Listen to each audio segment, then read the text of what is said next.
A very fun fantasy football draft because we got exactly what you want. We have a top 5 pick here. We will have access to one of those elite level players. We are going to be picking at the 101, and I'm assuming we are going to go ahead. We are going to take Jonathan Taylor. I know there's been a lot of talk of Christian McCaffrey at 1. I'm sorry, I can't do it. I understand it. He has the elite level ceiling, but if we're going to be intellectually honest with each other, while we can 100% admit that the fantasy football community at large definitely overrates their ability to predict injuries, and 9 times out of 10, if you are making a fantasy football decision based on your ability to predict an injury, you are doing yourself a disservice. But at the same time, Jonathan Taylor's missed 1 game through his collegiate career, 1 game through his NFL career, and that was due to a COVID close contact.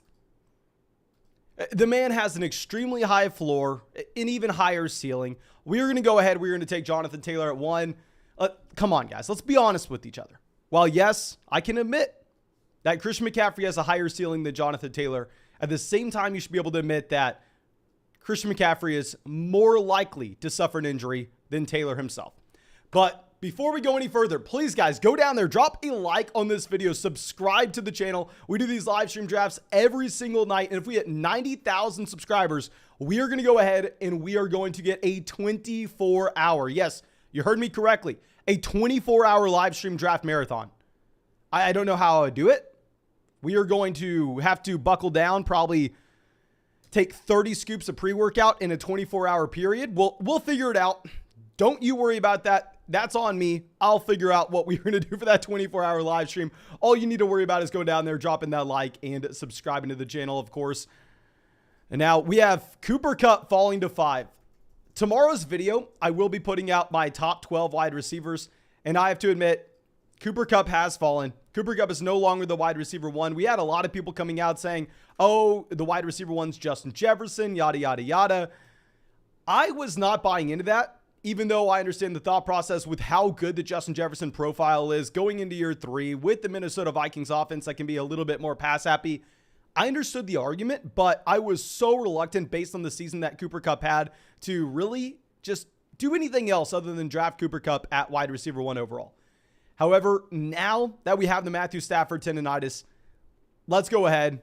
Let's just use that as a tiebreaker. Let's use the Matthew Stafford injury to take Jefferson as wide receiver 1. To go Chase over Cooper Kupp, however, I feel like that is going to be a little bit rich.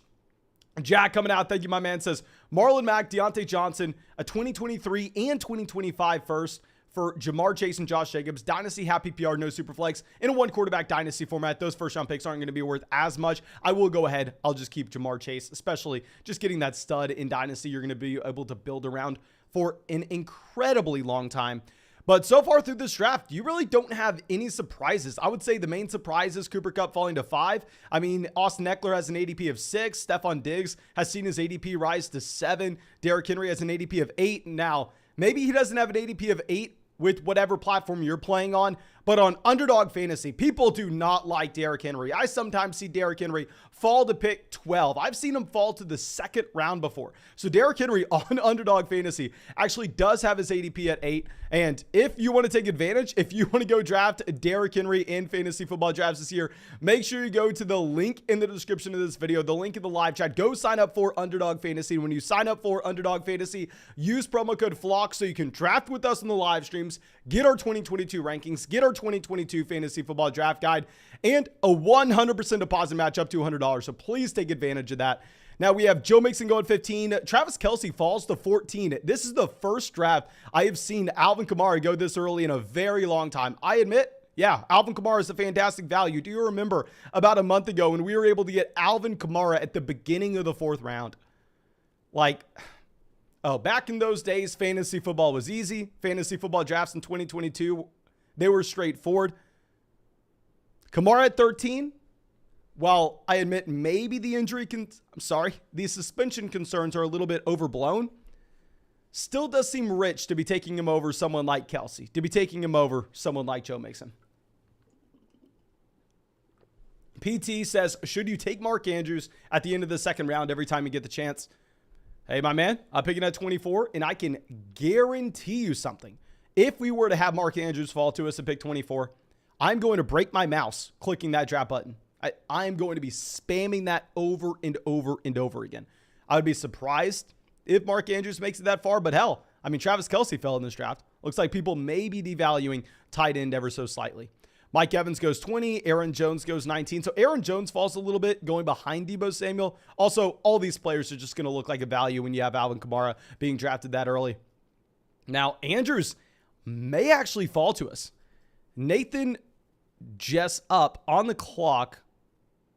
So the only report that we have with Andrews, he's not playing week 1 of the preseason. I mean, he's Mark freaking Andrews. He was the tight end 1 overall last year. I don't think he should be playing week 1 of the preseason. They go Leonard Fournette. Are we going to get it? DT the Great on the clock. They went Christian McCaffrey at 2. Please, for the love of God, give us Mark Andrews. I would be oh my gosh, I would be so excited about a Mark Andrews selection at 24. He's the thumbnail of this video. Maybe that's a sign. Hell yeah. Oh, we get Mark Andrews in the second round. This is an unbelievable start. With Mark Andrews here, you're getting access to the tight end 1 overall last year. And at the same time, with this puppy contest in Underdog Fantasy, you do want to be building out unique combinations. How many teams are going to be able to start Jonathan Taylor, Mark Andrews, and Javonte Williams? Serious question, guys. Have you seen this start before? Sam in the chat says thumbnail magic. I think that's what it is. We put Mark Andrews as the thumbnail. Hey, Mark Andrews, the thumbnail. You're getting him falling to you at the end of the second round. So if you want to get this Mark Andrews value, what I recommend you do is you go start a fantasy football channel, throw Mark Andrews on the thumbnail, or throw whatever player you want on the thumbnail. Maybe you throw Christian McCaffrey up there and you get CMC falling to pick 10 or something. But throw that player on the thumbnail and watch them just plummet down fantasy football draft boards. Hell, I would be fine taking Andrews near the beginning of the second round. Getting him at 24 is a no-brainer. T. Higgins falls all the way to 29. Very rarely are you seeing T. Higgins fall that far. Sutton goes before him. Courtland Sutton at 28.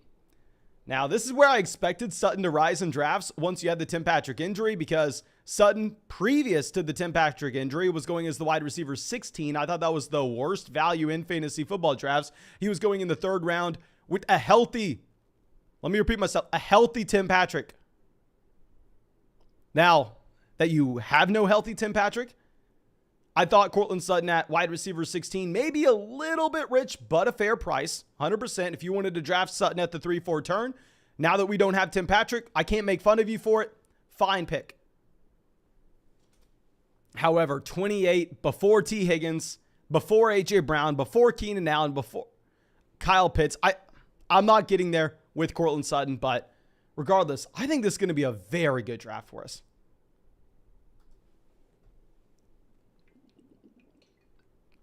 Okay, Waddle goes 35. So it looks like we have a very strong run on wide receivers here. Not a great sign for us whenever we start with 0 receivers through the first 3 rounds. Jerry Jeudy going as early as 36 as well. Dear God, guys. Clint says, who will Wilson throw to? I don't know. Maybe Jerry Jeudy, Courtland Sutton, KJ Hamler, Albert O, Greg Dulcich, Javonte Williams, Melvin Gordon.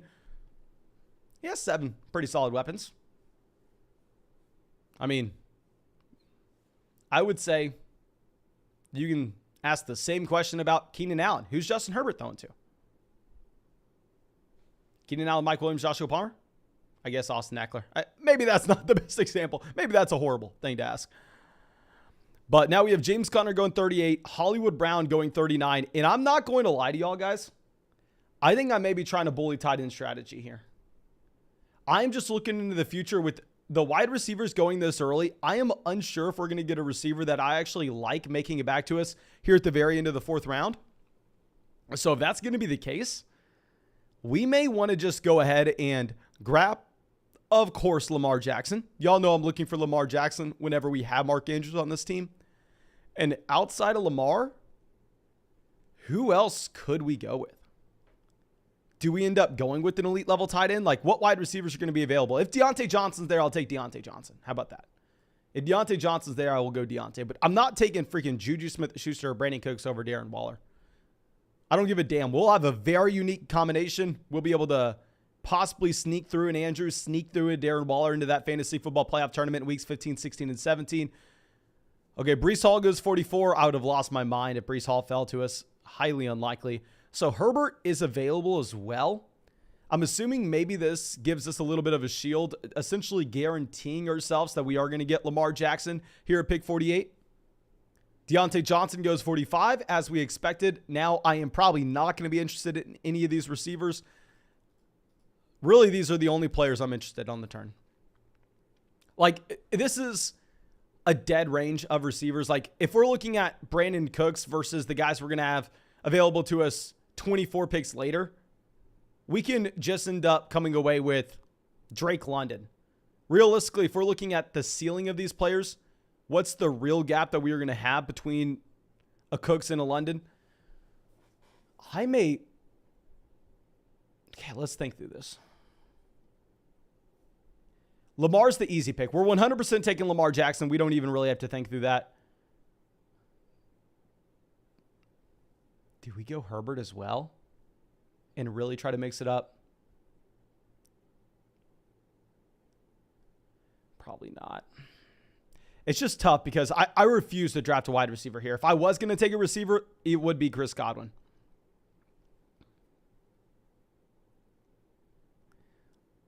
Let's go ahead. Let's try. No. Let's try something.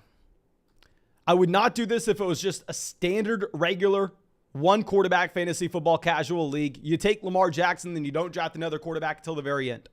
However, in a best ball format, in a best ball underdog format where these guys can cycle through, we don't have to determine which one of them to start every single week. I think the raw amount of points that Justin Herbert will put up will be intriguing enough for him to give us possibly that unique combination we're looking for in weeks 15, 16, and 17.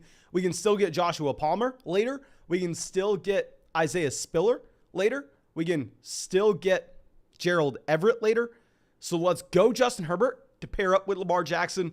And let's really hope that we have a couple of these other teams pairing up some elite level quarterbacks so we have some other values falling to us, because the worst feeling in the world is going to be if we get Jalen Hurts on the way back around in 72. Okay. So we have some people talking about Brandon Ayuk in the live chat. Guys, did something happen with Brandon Ayuk today? Kittle off the board. George Kittle going before Darren Waller? Very interesting here. Okay, so let me go ahead. Let me look up Brandon Ayuk in case we did have anything come out today that I wasn't able to see. Okay, so just some hype videos of Brandon Ayuk.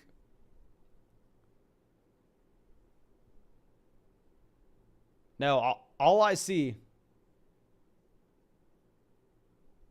is Brandon Ayuk being out of the doghouse. Everybody's in love with Brandon Ayuk.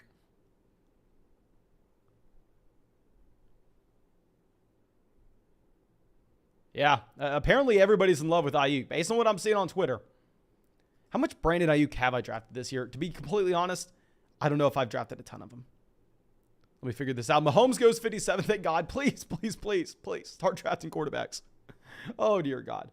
Okay, so after this Ayuk hype, I'd imagine his ADP gets steamed up. I have 8%. We have over $1,000 of buy-ins in Brandon Ayuk.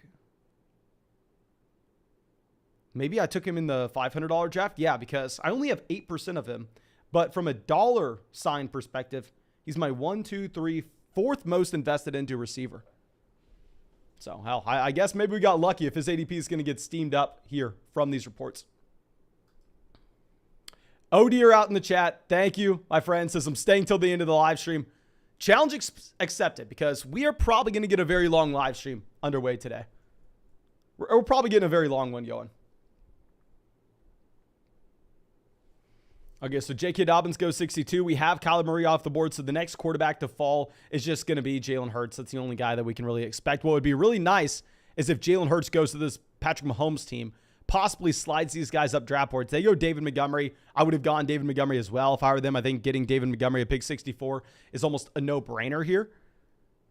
Elijah Moore goes off the board 65. Interesting to see DeAndre Hopkins all the way at 61. I feel like if you are really dying for that Arizona Cardinals stack, why are you taking Allen Robinson over Hollywood Brown? Like, why aren't you just going to go ahead, take Hollywood at 37, and then if you want to reach on DeAndre Hopkins, potentially get that double stack there with Kyler Murray and him. Okay, so slide this back around. At this point, we are desperate for receivers. I would say the players that I'm intrigued with at about this price, this is going to be in order of our queue. Maybe we mix these guys up, but we are going to be up in 4 picks. We are 100% going to get 2 of these guys. Let's see what the draft board dictates. We have Trey Lance off the board as well. That's great. We are seeing these quarterbacks slide up draft boards once we go Lamar Jackson and Justin Herbert, pushing some of this value down to us. Russell Wilson off as well. This is perfect for giving us some intriguing values. Perfect. Exactly what we were wanting. I think that Herbert play actually ended up working out now that you have Lance, Wilson, and Burrow all going significantly before their ADP. Okay, Nathan just up on the clock. They have not taken a quarterback. I would be very surprised if you go reach for Brady or Dak. I feel like you can't take Brady or Dak in round 6. They take Michael Thomas from us. Michael Thomas would have been a very intriguing play. Let's think through this. You know what we may do? I kind of want to, no, never mind. We're not going to get cute with it. We're not going to get fancy. I have a lizard brain, guys. I'm sorry. I'm like a monkey clicking buttons here. I see Josh Jacobs at pick 72. I take Josh Jacobs at pick 72. This is a running back that's averaged the running back 14 finish over the past 3 seasons. He's had his best year yet last year in terms of his targets per game. And if we're also going to be looking at this upgraded Las Vegas Raiders offense, potentially, and I repeat, just potentially, we are going to get more trips to the red zone by the Las Vegas Raiders. I'm completely fine with this price point of Josh Jacobs. I am not worried about him losing his role to either Zamir White, Amir Abdullah, whoever you think it may be. I think Josh Jacobs is locked into being that starter there in Las Vegas. I understand prototypically this is about the range where you avoid these dead zone running backs, and we were adamant about avoiding those 5th, 6th round running backs last year. I mean, people taking like Mike Davis were making the biggest mistake possible. And we can say the same thing the year before, avoiding those dead zone running backs, having like a Todd Gurley as a perfect example once we already know he's washed up. But Josh Jacobs is a running back that over the past 3 years, as we said, the running back 14 finish on a per game basis, and he's still on his rookie contract. This isn't a washed up player. He's 1 month older than Najee Harris. Now we have Ayuk getting steamed a little bit here. Brandon Ayuk going before Devonta Smith is interesting. You have Drake London and Christian Kirk off the board as well. So at this point, I think we are locked into drafting 9 receivers, possibly 10 if we have like a crazy running back value falling to us. Like if we get a Clyde Edwards-Helaire, we get an Antonio Gibson at pick 96, which this draft board has been a little wacky so far. I think that is in the range of outcomes.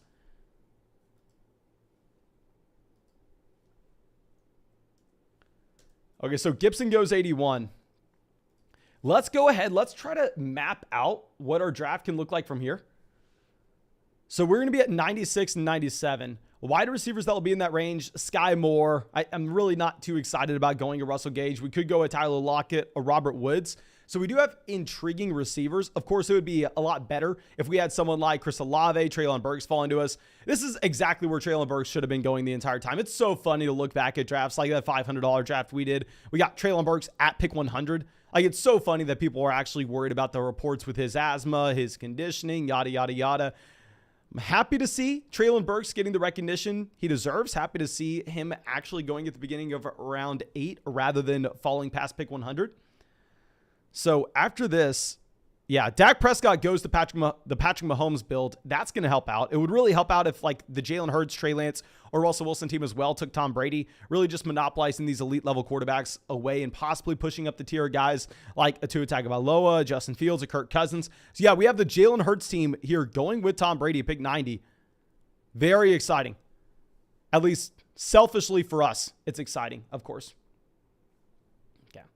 Carlos says, Mason, I usually like your drafts, but not so much of this one. Yeah, guys, I think this one is a very unique draft. I think that if you're going to go through and look at a median projection, it's probably not the best team. But since this is a $5 puppy draft, you have to be thinking in the overall context of the tournament that we are playing in. And I think if we're looking at building unique roster combinations and having access to players that maybe not many people are able to sneak into the tournament in weeks 15, 16, and 17, It's at least intriguing. But let's see what these teams decide to do here. Nathan Jessup has no quarterback. I would be surprised if they reached on Stafford. They have Cam Akers, but in my opinion, I wouldn't take Stafford here.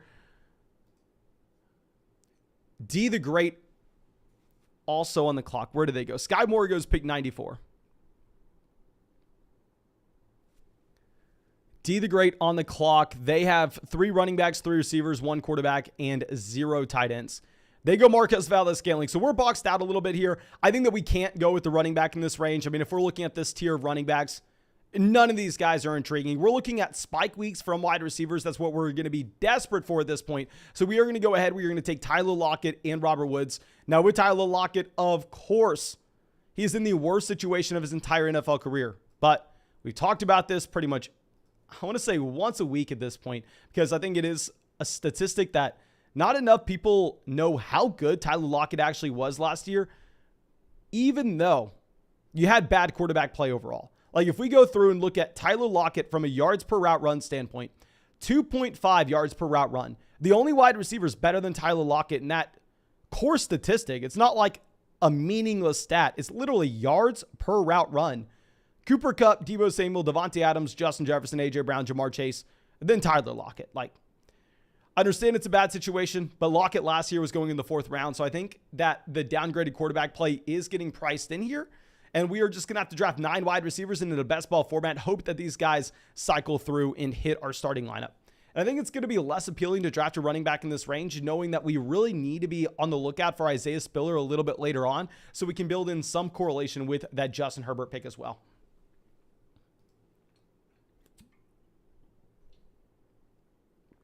Nate says, going up against teams that took Lance in the 9th, 10th round, we're not drafting in Best Ball Mania. I've already maxed out Best Ball Mania for that said reason, my man.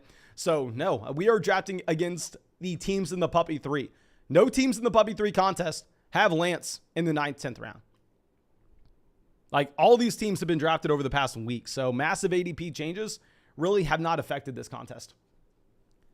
Okay, so now we have Damian Harris going off the board 103, Dallas Goedert 104. So after we take Tyler Lockett, Robert Woods, no wide receivers off the draft board, which usually is probably a bad thing, means we took the last guys in that tier. But honestly, I'm fine with it because we still are desperate for wide receivers to make it back. In a best ball format, I think that we can possibly get away with it. I think we can build the position up with quantity over quality. But let's see what happens. We have Claypool going off the board at 105, Melvin Gordon 106, Matthew Stafford finally off the board here. I think that this is, in my opinion, a great price point on Stafford. I think you were getting that injury concern 100% baked in because this used to be a quarterback that would go at the very end of the 8th round. So getting him here about 12 picks after, whereas ADP used to be, honestly, maybe even a little bit more, 14, 15 picks after. Hell, the issue is you're going to have to make sure that you are going to fire up a pick of Van Jefferson, possibly a selection of Tyler Higbee a little bit later on. But still, great value on a Stafford. Boyd goes 110. Jalen Tolbert off the board 112. Personally, I'm not looking at drafting Jalen Tolbert. I would definitely prefer like a Garrett Wilson who goes directly after. I understand Tolbert's in a much better situation, but come on. Now this team, Goat, Hop, Grower, goes Kenneth Walker 115. Walker would have been a running back we would have decided to draft if he would have made it to us. But at this point, we definitely need to go Isaiah Spiller, just given the structure that we have. I really like avoiding tight ends in this range in general. Like, I'm never drafting Irv Smith Jr., never drafting Cole Kmet here, as we discussed in today's video. I think Irv Smith Jr.'s ADP has actually fallen down quite a bit. At one point, it was like 121. I'm assuming maybe that's due to that injury that he suffered pushing him back with his training camp timeline. Now, Case on the clock. Let's see where they decide to go. They only have one quarterback. They have no tight ends. Maybe they take a Zach Ertz. Yeah, they go Zach Ertz here, pick 117.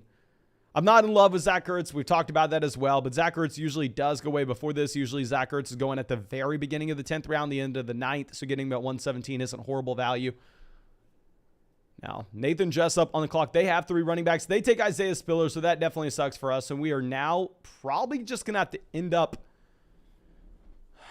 making sure we lock in Gerald Everett as our tight end on the way back around. In terms of receivers that we are taking with this team, Kenny Galladay's almost an auto pick at this point. Hardman's a hard selection to sell unless you have Patrick Mahomes at the beginning of the 5th round, which I am taking a lot of Mahomes in the 5th round. And when I do that, I'll be happy to take McCole Hardman in the 11th. But at this point, I don't know how excited I would be about that. So let's go Golladay here. And then in terms of other players we could go with, if we were to take Alexander Mattison, I probably don't draft another running back the rest of the way. Or we could take a wide receiver here in Joshua Palmer. Just get the stack. Yes, we're reaching for it, but Joshua Palmer's not making it back around to us with this Justin Herbert build. Let's go double wide receivers here. We'll set ourselves up with the ability later on to be able to take 2 more running backs in this draft. It would have been a significantly better point if we could have just had Isaiah Spiller, been done at running back, got the correlation that way, didn't have to reach on Joshua Palmer. But hell, these drafts aren't going to fall to you every single time. So let's take Joshua Palmer here, pick 121. And with these wide receivers, I do think we have spike week potential. I mean, we have taken 5 so far. We are going to get 4 more on this roster. We're still definitely going to be looking out for Gerald Everett a little bit later on because I'm not that happy with only having 1 of those stacks there with Justin Herbert. But Mindcracker says, 10-team at PPR redraft, taking Jonathan Taylor as the first pick, Cooper Kupp as a keeper in the second. Should I go for a running back or someone like Debo on the 3rd round turn? Of course, it's going to depend on who's available there. I would say if it's going to be a 10-team half PPR format, we need to be pushing up running backs because it's a 10-team league. Wide receivers inherently going to be a little bit deeper in that format. And at the same time, because it's half PPR, because those receivers aren't going to be scoring as much in comparison for those running backs. So running backs going to be a little bit more optimal in your flex spot as the season progresses. So I'd say in that format in particular, if I had to just blindly throw out a position, I would probably end up going running back. But of course, please keep in mind the actual players on the board. Clint says, need that Drew Lock and Wayne Eskridge stack. Who do y'all think is actually going to be the starter in Seattle? Do you think it's Drew Lock or do you think it's Geno Smith?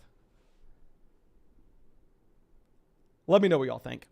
Okay, so Robbie Anderson goes pick 133. And also, am I crazy or did Robbie Anderson change his name? I'm 100% correct, right? It used to be a Y at the end of the name. It was not, i.e., it was Y. But regarding the Geno Smith question, we have 1 vote for Geno. Clint says Geno. Lock, Geno.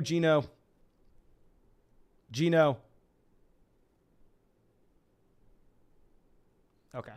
So most people are saying Geno until he sucks. I think that's the best answer we got. Geno Smith will be the starter until he sucks, which he will.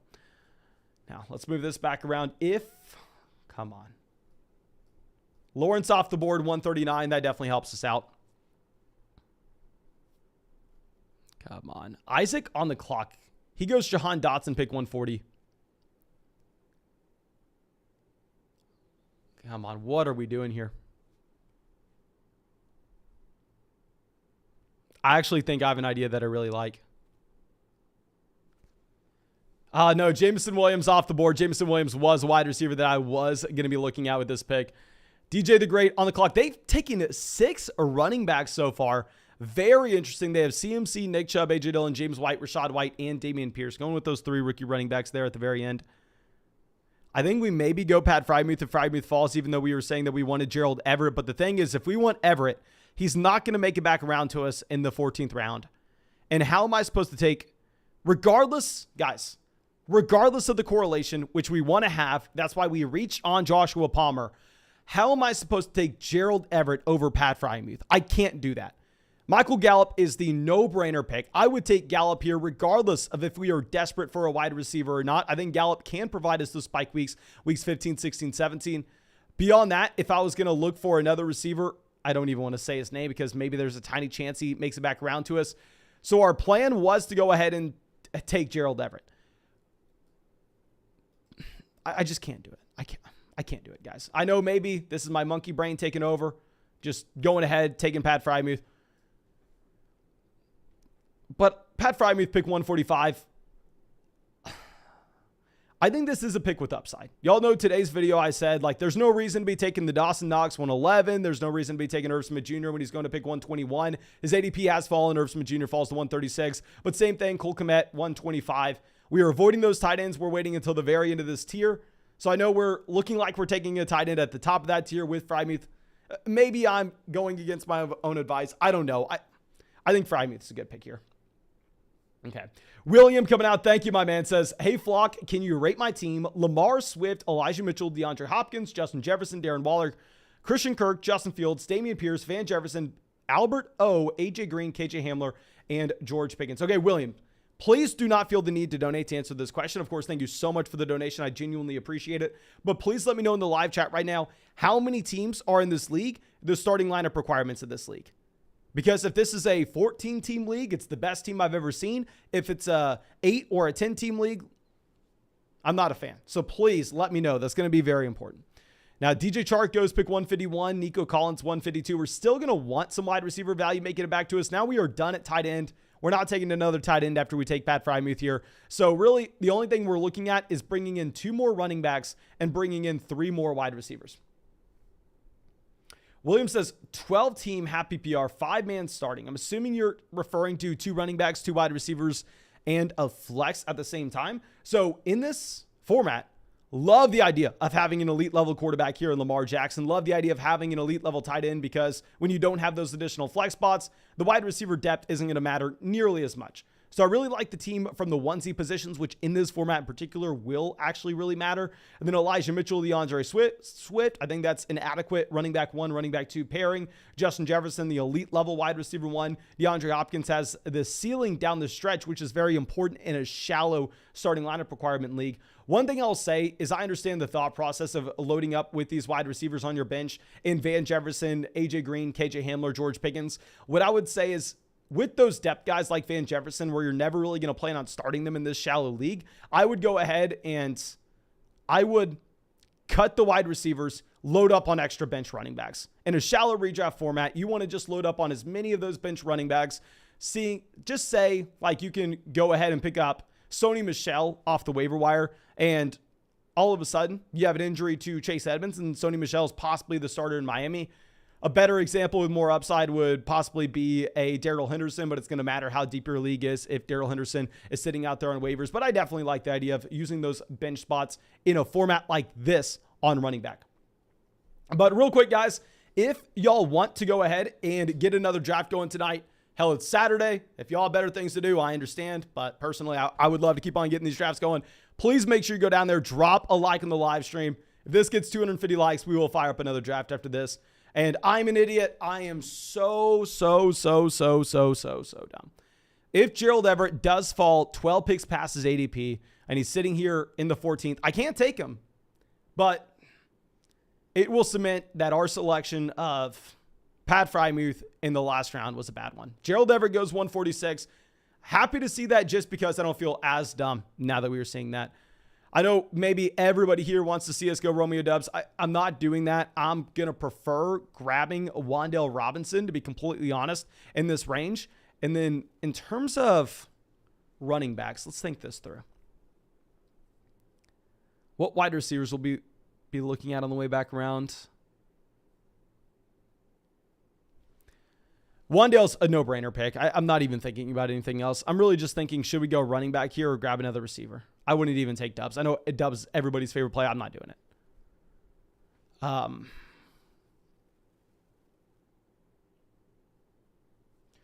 Do we go Marvin Jones?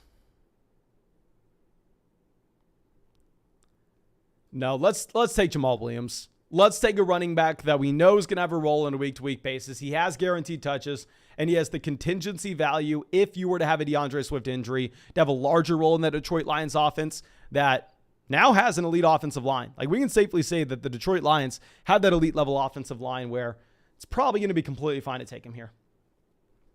Okay.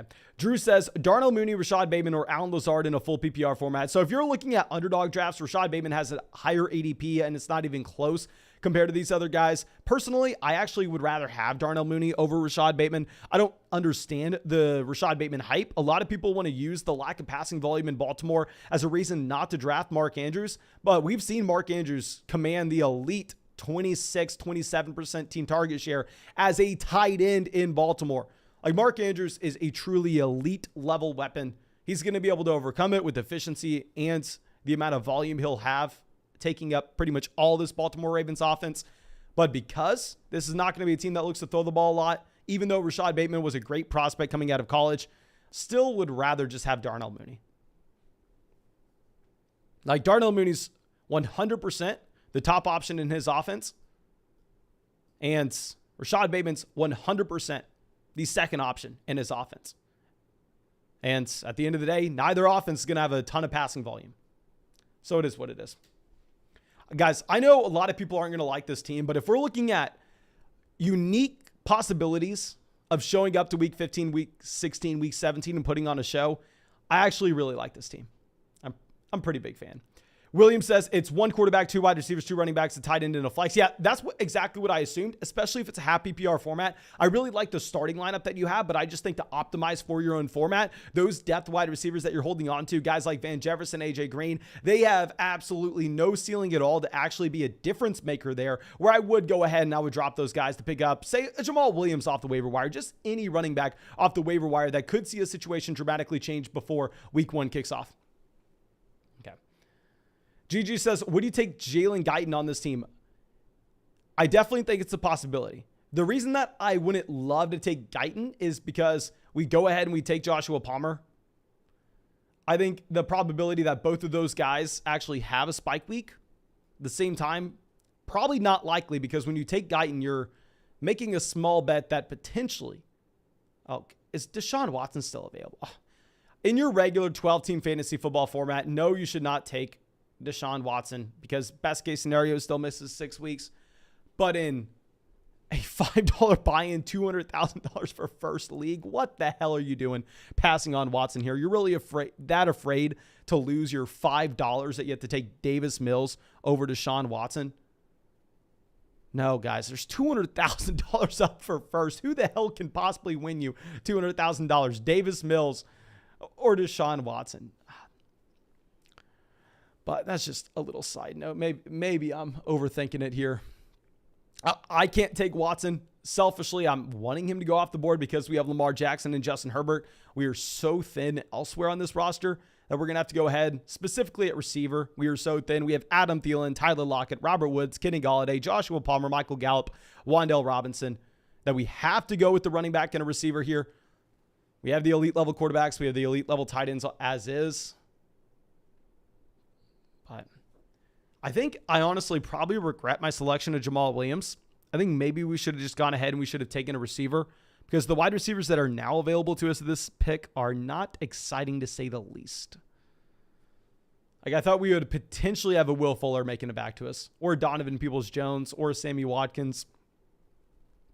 So if we were looking at a receiver that we could have taken, I think what we should have done is we should have passed on Jamal Williams. Instead, we should have either gone with Alec Pierce or Marvin Jones. And then we could have double tapped the running back position here on the way back around. That's definitely my mistake. Gus Edwards has the really bad reports coming out of with his injury. That's why Gus Edwards is falling this far. We have bet on this Baltimore Ravens offense with the combination of Lamar Jackson and Mark Andrews, so might as well go ahead, take Gus Edwards when we're getting him at pick 192. We were talking about Edwards being a very bad pick about a month ago. I'm sure y'all remember that in videos. Just a pick that doesn't necessarily have a ton of upside. But real quick, guys, we have 25 more likes to go to fire up another draft after this one. Make sure you drop a like. Make sure you subscribe to the channel. If we hit 90,000 subscribers on this channel before the season starts, which we have a shot, but I'm going to need your help. I'm going to need you to like every single video. We will get a 24-hour draft live stream going. It'll be a marathon. I don't know how I'll do it, but if we hit 90,000 subscribers on the channel, I will find a way. So at this point, do we just go ahead and take Gus Edwards? What's the report on Devin Duvernay? I was drafting a ridiculous amount of Devin Duvernay before the injury, but let's see it now. So Devin Duvernay returned to practice Saturday. Collision with safety Chuck Clark had Duvernay on the mend for a week, but he luckily avoided a serious injury and finally made it back on the field after the team chose to be cautious with its number 2 wide receiver. The fellow wideout Rashad Bateman is also dealing with an undisclosed injury. Let's go ahead. Let's take Devin Duvernay. Like, I'm not just doing this because we have Lamar Jackson. It's also because I like Devin Duvernay in this range. I don't know if you know this. I've only said it a million times, but I went to school with Devin Duvernay. I would see him at the rec quite often. It's a guy I want to root for. I liked his ability to potentially be the wide receiver 2 on the Baltimore Ravens this upcoming season. We have Lamar Jackson, so at the same time, it fits our roster construction. We're just going to go ahead. We are going to queue up a bunch of wide receivers after this. And I think we will move on. But if you have not done so already, guys, go down there, drop a like on the stream, subscribe to the channel, and we are firing into our next draft. This is going to be a puppy draft, of course. So if you're wanting to join, go over there and join the puppy on Underdog. If you're not on Underdog, fix your life. Go to the link in the description. Go to the link in the live chat. Go sign up for Underdog Fantasy. Use promo code FLOCK. They'll match your first deposit dollar for dollar up to 100. You'll get our 2022 rankings. You'll get our 2022 fantasy football draft guide. That's 300 pages of information to help you dominate your drafts. And it's free for you because you made a $10 deposit on Underdog Fantasy and they matched it. So you had $20 in your account. But here, back-to-back drafts at the 101. So we need to go ahead. We need to title this live stream the 101 live stream because, dear God.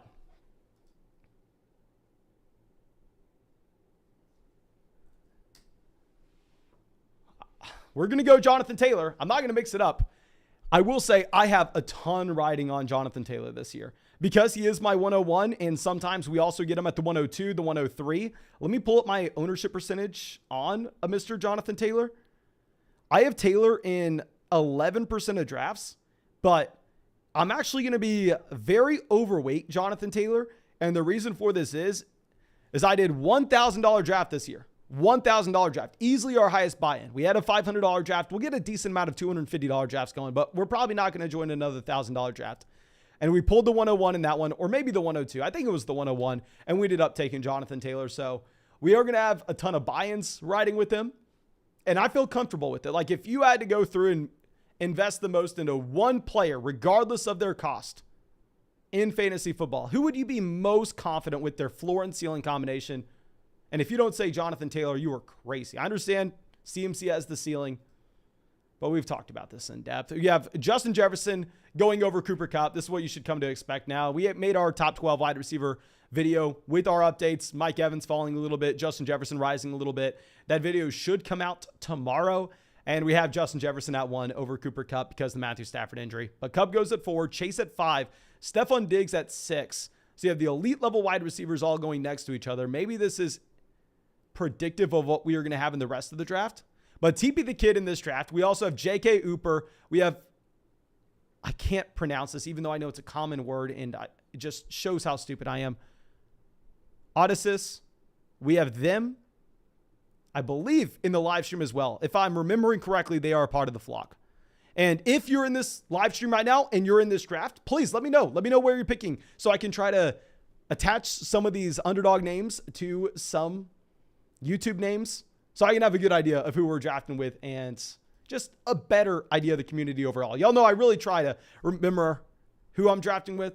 I really do appreciate everybody hanging out with us in the live stream every single night. So I want to remember you. It's a lot easier for me to remember you if I can actually see your name on YouTube. I can see a profile pic of you on YouTube compared to on Underdog. These names all blend together. GG says, bro, J.K. Ooper in another draft from me right now, LOL. That's how I draft at the gym. Like, if I'm going to go through, if I'm going to do like the Stairmaster for an hour, I'll go through, I'll join 4 drafts at once, and I'll just be going back and forth like a madman, and the hour flies by.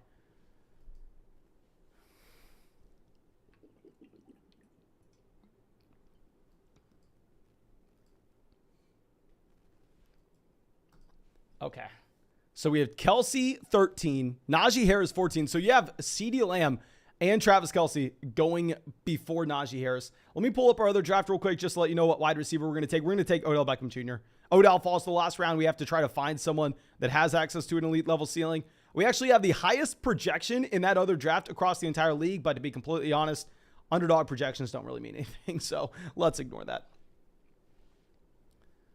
Okay, so Mark Andrews goes 117. Deebo Samuel goes 116. So Andrews going a little bit early here compared to where we got him in the last draft. I wasn't going to be a crazy person. I wasn't going to assume that we were going to get Mark Andrews back-to-back and pick 24, or I would wonder if there was anything wrong. Like in the live stream last night, I don't know if y'all are hanging out with us, but we ended up getting Hollywood Brown at pick 60. And like I was over the moon to get Hollywood Brown there because it's 20 picks beyond his ADP. But at the same time, I was also frantically searching Twitter, asking y'all in the live chat, trying to figure out if there was something I was missing, if there was like an injury of some kind. But Damian says Mark Andrews will be tight end 11. No, tight end 1 this season for sure. Well, yeah, he was the tight end 1 last year. I do expect that the passing volume comes down, but at the same time, the efficiency may come up now that you were getting Lamar instead of Huntley. I think we possibly try to go with a robust RB strategy here. My issue is, like, the wide receivers that we're looking at in this range, like T. Higgins, y'all know I love me some T. Higgins, but if we look at Higgins' profile historically, T. Higgins isn't a second-round pick. I feel like T. Higgins, that profile of a wide receiver, and pretty much all these guys through Terry McLaurin, historically speaking, these guys were round 4 selections where you're looking at Leonard Fournette and Nick Chubb. Like Fournette coming off the running back 6 season, nothing really changing in his situation, and Nick Chubb being drafted in the first round last year. We're going to try some things out. I'm not going to be surprised if we don't draft a wide receiver in rounds 4 or 5 either, and we possibly grab an elite level quarterback and elite level tight end. We'll see exactly what falls. But let's try to go with the robust RB strategy. We have a couple other teams in this draft starting 2 running backs through the first 2 rounds. Let's see if anybody follows our lead, decides to take a 3rd running back in round 3 here. Guys, I'm sorry. I have to go ahead. I have to take Nick Chubb every chance I get at the beginning of the 3rd round. I mean, I owe it to the man for saying he was the worst first-round pick in fantasy football last year, saying the same thing the year before that. Now you're getting Nick Chubb in the 3rd round. Every time he's there, I'm going to take him. Josh says, why Leonard Fournette over Nick Chubb? My man, I didn't draft Leonard Fournette over Nick Chubb. They're back-to-back picks. It doesn't matter who I take. I mean, if I just clicked Nick Chubb's name first, it would have been the same end result. They're both on my roster. It doesn't necessarily matter. Alex says, are you excited that UT is joining the SEC, and are you going to be at the first game in College Station? I would like to. I have a lot of friends that went to Texas A&M, but the thing is, during the football season, guys, I don't know if y'all realize this, I probably work 80, 90 hours a week, and it's work. Of course, we're not roofing houses out here. I'm not doing a real man's job. I'm sitting here researching fantasy football, talking fantasy football. That's how I'm able to do it so long. If it was a real person's job, if it was a real man's job, I would not be doing it 80, 90 hours a week. But I just had no time. Like, we are going to live stream every single night for like 200 nights in a row. So I can't even go see my family for Thanksgiving. I definitely can't go to a UT game in College Station. Okay, so Michael Pittman goes 31. No more running backs off the board. I mean, the next running back that you would see would be James Conner. Usually Conner doesn't go off the board till the 3-4 turn regardless. Conner does indeed go here running at pick 32. Kyle Pitts goes 33. DJ Moore at 34. I really love that Kyle Pitts value. Jeremy says, late to the stream, how did Austin Eckler go 7? If you draft on Underdog, you see Eckler go at 7 all the time. Austin Eckler has an ADP of like 6.5 on Underdog. Like, it's not rare at all to see Eckler go 7 and Stephon Diggs to see go 6. Like, to be completely honest, the most surprising start to this draft would possibly be Mark Andrews before the running backs, would possibly be us at the 101 going 3 running backs in a row. Very rarely are you seeing 3 running backs in a row. You have the other team at the 111 doing the same thing here. I would say it's rare but not unheard of for Najee Harris to go at 14. Like, Najee Harris has been falling to the 2nd round more and more as of late.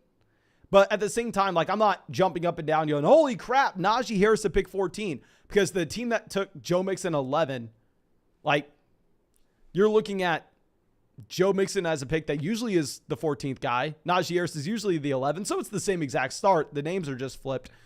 Derrick Henry falling at 10. I mean, that's great value on Derrick Henry. I'm drafting Derrick Henry there every single day of the week, but on Underdog, that's a normal thing to see Derrick Henry fall to pick 10.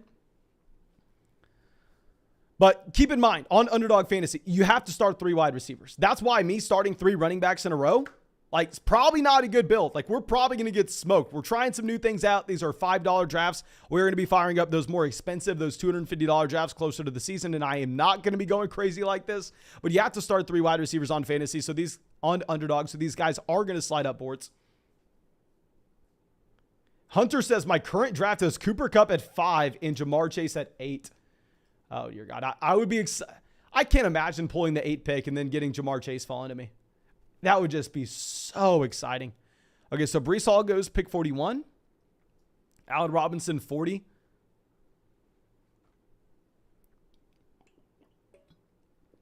Ezekiel Elliott goes 42. Just Easy says, any strats for your draft after Jonathan Taylor in a 10-man PPR? In a 10-team league, I am still going to have that preference of grabbing that elite level tight end because you're not going to necessarily have the required depth to make wide receivers appealing to you at the 2-3 turn. So if you start with Jonathan Taylor in a 10-team format, I am really going to be trying to grab either Kelsey. Probably not going to fall, but keep in mind, it's a 10-team league, so you're not picking at 24. Instead, you're picking, I believe, at 16 the next time around. Like, if you were to have Kelsey fall, I'm sorry, you're picking at 20, not 16. I don't know why I said that. If you were to have a Kelsey fall, if you were having an Andrews fall, that's an auto pick in a 10-team league. Now Gabe Davis goes off the board. Do we just go ahead and grab the elite level quarterback, grab the elite level tight end like we were saying we would? Yeah, I think that we do it. Let's take Justin Herbert. Let's take Darren Waller here.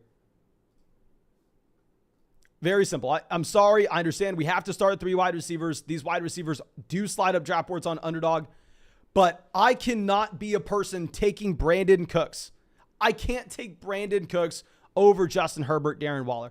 That's not me. That's never going to be my style of drafting. I see the quarterback that has access to a quarterback 1 season overall. I see the tight end that has access to a tight end 1 season overall. I take the player that I believe can actually win us that $200,000. So maybe I'm making a sucker play from a construction standpoint, and we are going to be scrambling for wide receivers a little bit later on, but the receiver value that we had in the last draft, I was kind of fine with.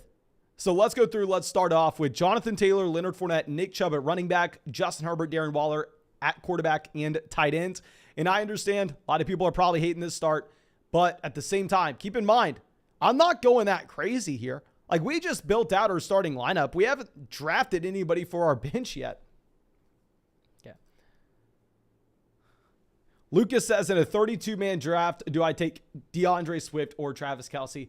I apologize. I wish I could help out more than I can, but I sadly have never done a 32-team league. Sad to say, I know. Maybe we can get one of those going before the season starts. Let me know if that's something that you would want to be a part of. But I'm not going to be that much help in a 32-man draft. Okay, Chris Godwin goes pick 57. We've said it all offseason. Love that Chris Godwin value. I'm going to continue to draft Godwin there when we get the opportunity. Yeah, Mahomes 55, Kyler Murray 58. And keep in mind, when we take Justin Herbert here, we're right back in the same boat that we were in the last draft. We are going to be looking for Isaiah Spiller. We are going to be looking for Joshua Palmer. And we are going to be looking for Gerald Everett. We have to grab some of these Los Angeles Chargers players. Now, Jalen Hurts goes 59. I really want to have like a London DeAndre Hopkins fall into us on the way back around. I want to have a wide receiver that we can feel comfortable about.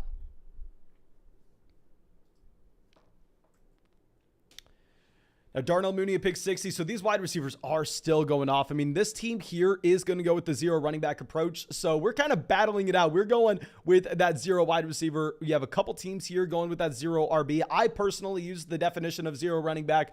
No running backs through the first 5 rounds. I guess you could say the same thing with a 0 wide receiver.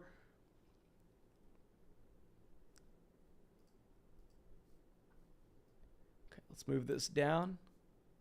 We are 9 picks away. TP the Kid on the clock. I don't want to queue up exactly how we would have this draft board. Y'all know I'm not a massive fan of Dalton Schultz in this range. Like, if Dalton Schultz ends up being the tight end 1 overall, sure, I'll lose some money. I'll be willing to donate that money to the league pot. I'm not expecting that to be in the range of outcomes for Dalton Schultz. So I'm not drafting him at his ADP. He would honestly have to fall about 10 picks past his ADP for me to consider it. And there, I'm really just drafting him for an exposure standpoint. Elijah Moore goes pick 65. On this, don't make me draft Dillon or Jacobs, guys. Please don't do that. Don't do that to me.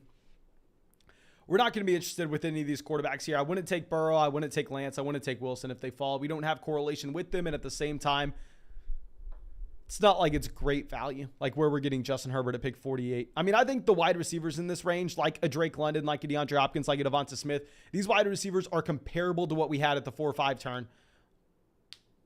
Like, I'm not going to be that surprised if London or Devonta Smith outscore someone like Brandon Cooks that went right before where we took Herbert. Don't make me take Dillon. Please don't make me take Dillon. This team on the clock, they've started CMC, Javonte Williams, J.K. Dobbins. Let's see what they do.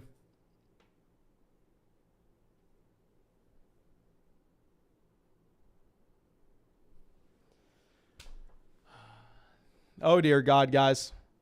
We're 100% taking Devonta Smith here. Our plan was to get London and Smith. We're taking Devonta Smith as our wide receiver 1.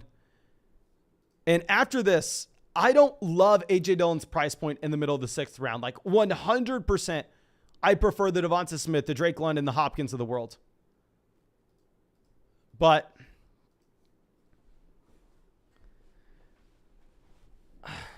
the other guy I would take is Ayuk, who has an ADP of 14 picks behind A.J. Dillon. Are we going to try to get so cute with this? We decided to take A.J. Dillon here. I think we do. There's going to be nobody with this start because everybody's going to be too smart to have this start in their draft. Like, they are going to be way more intelligent than I am, so they would never do anything that looks like this. But from an exposure standpoint, let's go ahead. Let's get Dillon. Let's have a very unique roster overall, and let's commit to a build where we have to take 10 wide receivers. Now, of course, in a best ball format, it's going to be more viable to go ahead and take 10 wide receivers. Let's see what guys make it back to us. But at this point, oh, that Dillon pick at 73 is so tough. Like, Dillon is someone that I haven't been drafting at all because he usually goes at 66. You have Dillon usually before Elijah Moore, usually before Adam Thielen, usually before, not Amon-Ra St. Brown. St. Brown goes before him, but he's 100% before Hopkins, before Drake London, before Devonta Smith. But when he falls this far, I think we have to take him. We had a lot of people in the live chat telling us to take Kadarius Toney. To be completely honest, Kadarius Toney compared to someone like Sky Moore in the next round, I think the gap between those two players isn't going to be crazy. So I'm going to pass on Toney here. Like, if I was going to go ahead, if I was going to take a wide receiver, I would be taking Brandon Ayuk. Like we said, those were the guys we queued up. It was going to be Ayuk or A.J. Dillon. Samson says, are you going to get another underdog draft going after this? Yeah, if y'all want, I'll fire up another underdog draft. We've had like almost 3,000 people view this live stream. So I think asking for 500 likes in the stream is not asking for a lot. If we get 500 likes in this live stream, we will fire up another draft after this one. And of course, if you want to get in our next draft, go to the link in the description, go to the link in the live chat, go sign up for Underdog Fantasy. We do this every single day. These drafts on Underdog Fantasy, 3 or 4 drafts every single night. And when you sign up for Underdog Fantasy, use promo code FLOCK so you can get in drafts with us. You can get a 100% deposit match up to $100. You can get our 2022 Fantasy Football Draft Guide, almost 300 pages with a $10 deposit that they match, so it's essentially free for you. And of course, our rankings are included in that. Joe Burrow falls to 84. Miles Sanders goes at 85. We really want to see these running backs off draft boards. Dear God. Let's get these running backs off boards. Please, please, please. Ghosted Wide Receiver says, how do you like my team at 4? Let's go ahead. Let's check out his team at 4. Starting off with Cooper Kupp, Mike Evans, Keenan Allen. I personally really like that start. Of course, it's very different than what we had, but at the same time, I think Evans is in a completely different tier of wide receivers than the running backs we are looking at. So I think that's why we decided to go with a running back, not wide receiver there. And then once Nick Chubb's off draft boards, I think that you do see a significant tier drop all the way down to James Conner. So let's might as well take Keenan Allen there. I completely agree with that. Then we're looking at pick 45. I honestly take Justin Herbert here, especially if I have Keenan Allen. I know you get Lamar Jackson on the way back around to you at pick 52, which is definitely a great value. But at the same time, I mean, hell, you are going to get that correlation there with Keenan. Hopkins at 69. I hate you for it. I wish DeAndre Hopkins would have fallen to us. Dalton Schultz at 76. I'm not a big Schultz guy, but this is about, I believe, 7 picks past his ADP, so it's kind of whatever. And then Kareem Hunt, 93. Love that Kareem Hunt value. Okay, so let's pull this back around. Guys, we may end up going back here. Let's see what these teams do. Chris Olave off the board, 94. That would have been the wide receiver I really wanted.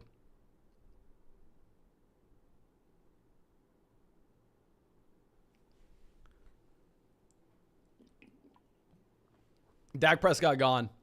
Okay, so it looks like it's going to be identical to the draft we had in the last one. Let's go ahead. Let's take Tyler Lockett. Let's take Robert Woods. Let's try to build up this wide receiver core with quantity over quality. Hopefully these guys can go through and they can spike into our starting lineups. I really prefer drafting Lockett and Robert Woods at their ADP and not reaching for these players. Y'all know I'm not a massive fan of reaching on draft picks, but it is what it is. Let's take Woods and see Jalen Tolbert go directly after at 98. Dear God, that seems early to take Tolbert. It's your boy Paulie says, I love Najee Harris this year. My man, let me know, why are you in love with Najee Harris? I understand. I mean, this is a running back that should have a very large workload. And I have him ranked as a top 5 RB. I am taking the elite level wide receivers over him, so it's not like I get a ton of Najee Harris. But are you not concerned with the offensive line, the offense in general, and the lack of top-end athleticism, even though I know people hate me for saying that?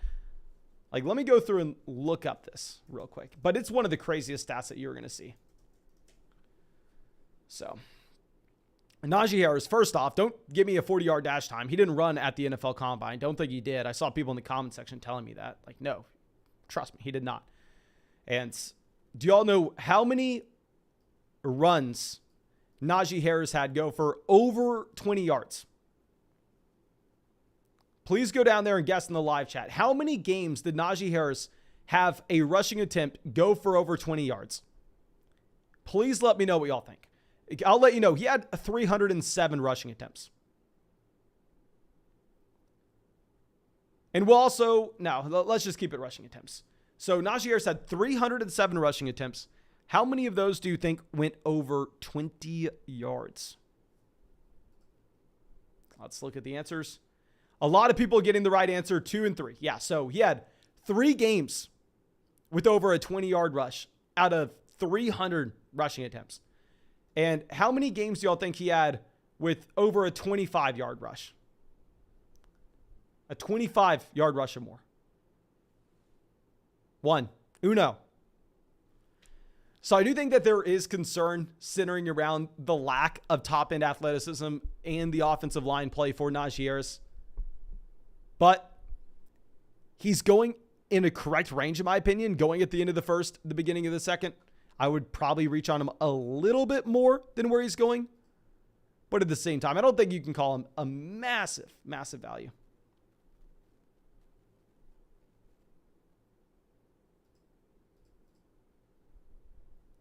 Justin says, how do I get the kit? Used Flock on Underdog. What do I do now? Thank you so much, of course, for supporting the channel. Really hope you're drafting with us soon.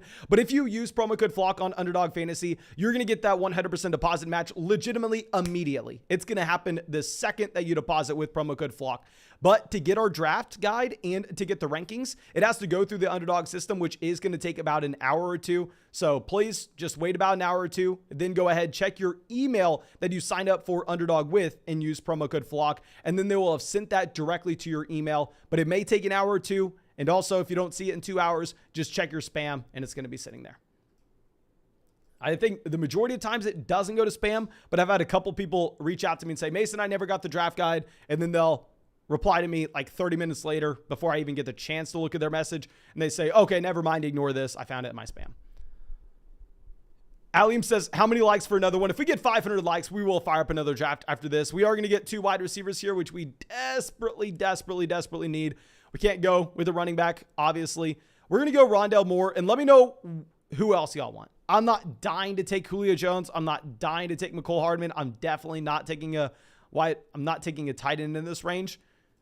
Spam the chat with who you want. Do you want us to go ahead, reach on Joshua Palmer? I probably am going to. We did this in the last draft as well. I know we are definitely paying a pretty high price on Palmer, but we have Justin Herbert here. Like, is there a truly large difference between Palmer and these other wide receivers in this range?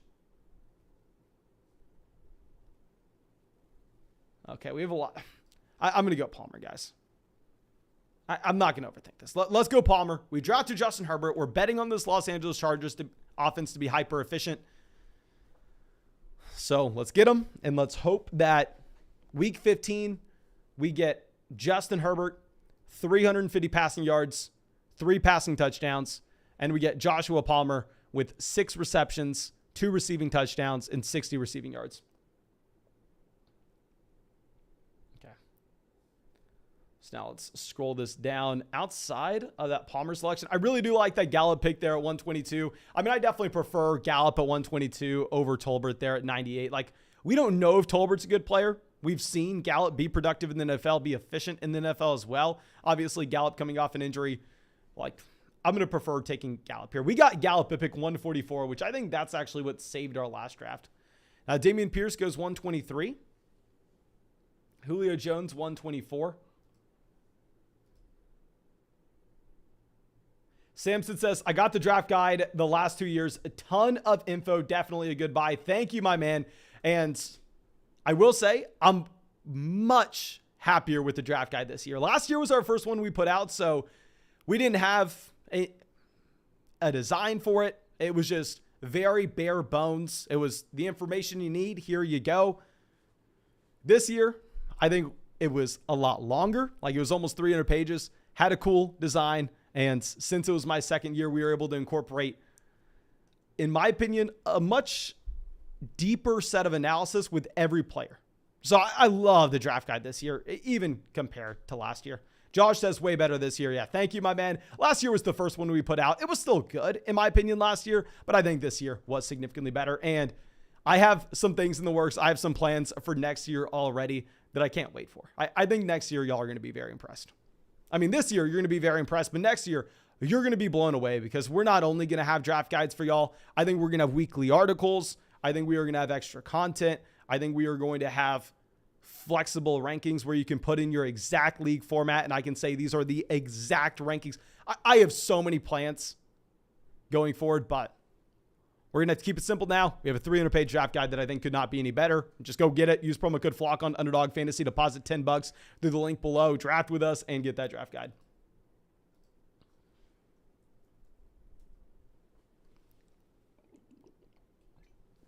Okay, so Justin Fields, Cole Kmet here go 132, 133. Both players falling significantly past their ADP. I mean, the last draft, you had Cole Kmet as, like, I think the early 11th round selection, hovering around 123.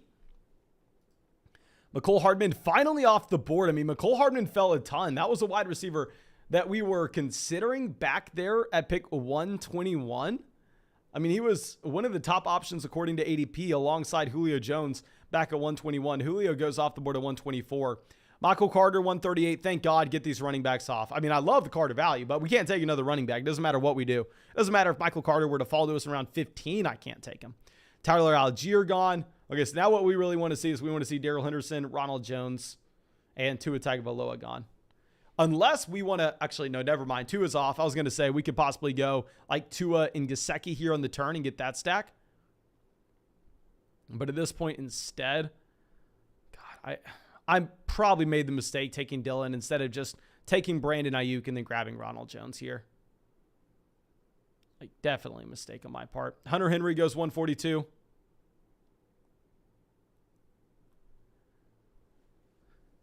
Now, this team does not have a tight end. Maybe they go Gesicki.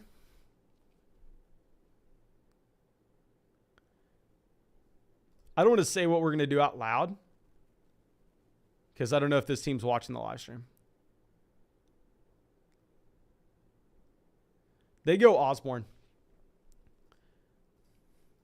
Here's my thought process, guys. Let me know what y'all think on this. We'll wait on Gesicki. We're definitely drafting Robbie Anderson. The next receiver we would take would be Jameson Williams. What I'm thinking through is if we go ahead, take Gesicki here, I am so confident with our tight end position with the combination of Darren Waller and Mike Gesicki. But at the same time, despite me thinking Gesicki is probably the best value on the board at this point, it is very difficult for me to go ahead and to take him with the potential that we could have Gerald Everett making it back around to us. He has an ADP of 156. Our next pick is 168. He almost fell to us in the last one.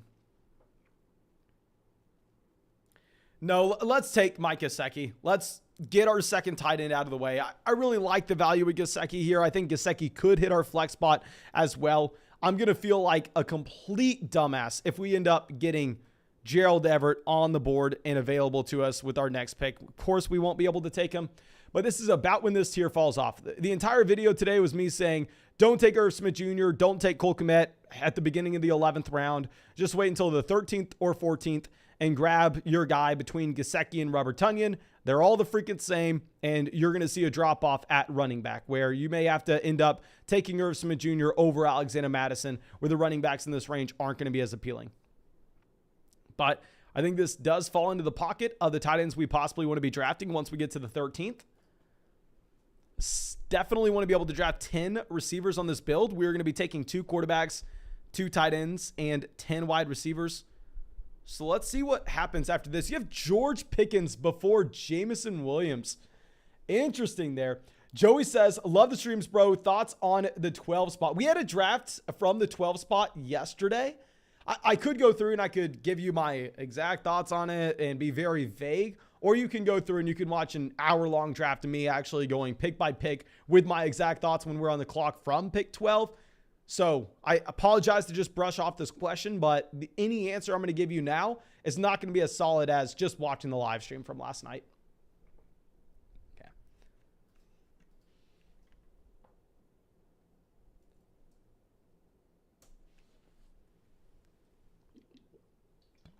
David Njoku off the board, 152. Probably good for us. Like, I'm going to be heartbroken, guys. I will be legitimately heartbroken if we are going to be looking at Gerald Everett available as a pick at 168. If Gerald Everett's sitting there, I will be heartbroken, but I don't think it will happen now that you have Tunyon off the board as well. Like, the fact that you get Gesicki, Robert Tunyon here in the 13th, and you have to take Dawson Knox in the 9th. You have to take Dawson Knox before Damian Harris, James Cook, Tyler Boyd, Chase Claypool, Garrett Wilson, and you're looking at Robert Tunyon going directly after Nico Collins. This was the point of the video today. Like, and we proved it historically looking at those numbers.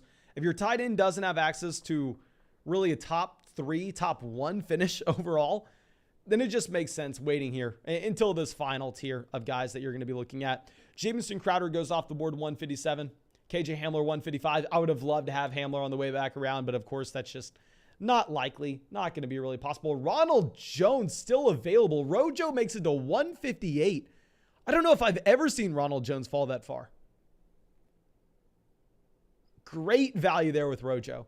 If we're looking at quarterbacks that we could potentially take with this team, we would have some correlation with Watson, with Nick Chubb. We could also go Donovan Peoples-Jones, David Bell in the last 2 rounds. Outside of that, we could go Tannehill with Robert Woods. We can go Baker Mayfield with Robbie Anderson. Tua's already off the board. Carr's already off the board. So Winston and Matt Ryan don't make a ton of sense here unless we are wanting to go ahead and draft an Alec Pierce and Matt Ryan on the turn together. So Tyler Higbee goes 164. Yeah. So let's see what these teams do before us. This team right before us has already taken 8 wide receivers. They only have 1 quarterback and 1 tight end. So I'd imagine that they are not going to grab another receiver here. So if we want to draft a Van Jefferson, a Marvin Jones, or a Wan'Dale Robinson, they will be available to us at the 14th if they can make it this far.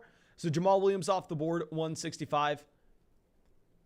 See what J.K. Ooper decides to do. He has Lance Cousins, Kamara, Gibson, Ramadre, Damian Pierce, wide receiver Jefferson, Higgins, Cooks, Olave, Chark. He is at an advantage because he does know we're not going to draft a running back. So if he wants Tyrion Davis-Price, possibly can get him on the way back around. Now this team that's going to be up on the clock only has 3 running backs. He goes Jameis Winston. Let's see what this team does. Hurry on. He goes Matt Ryan. This was my plan from the beginning, guys. I understand y'all are not going to like this. And if it was a regular 12-team fantasy football draft where I'm just having to beat these 11 other people, I don't do this. And at the end of the day, nobody knows. You don't know.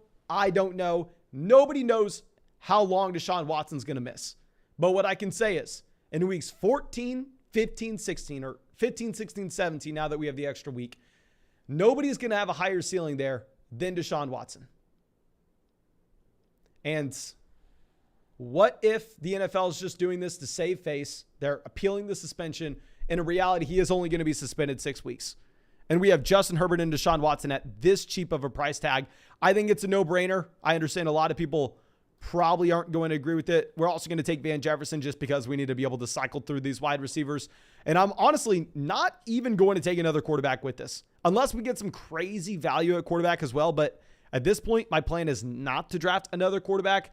And I think we had someone in the live chat last night when I asked, said it perfectly. I asked for your opinions on how many games Deshaun Watson missed. And someone says he either misses 6 or he misses the entire season.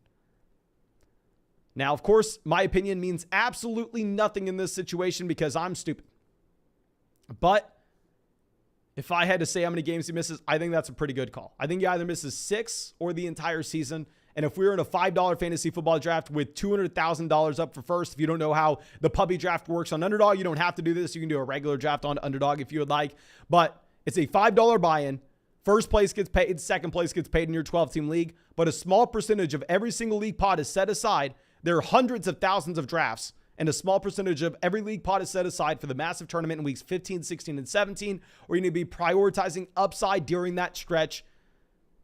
And there's 200,000 for first, like 100,000 for second, off a $5 buy-in. So we're playing for that elite level ceiling at the end of the season, which Watson will have.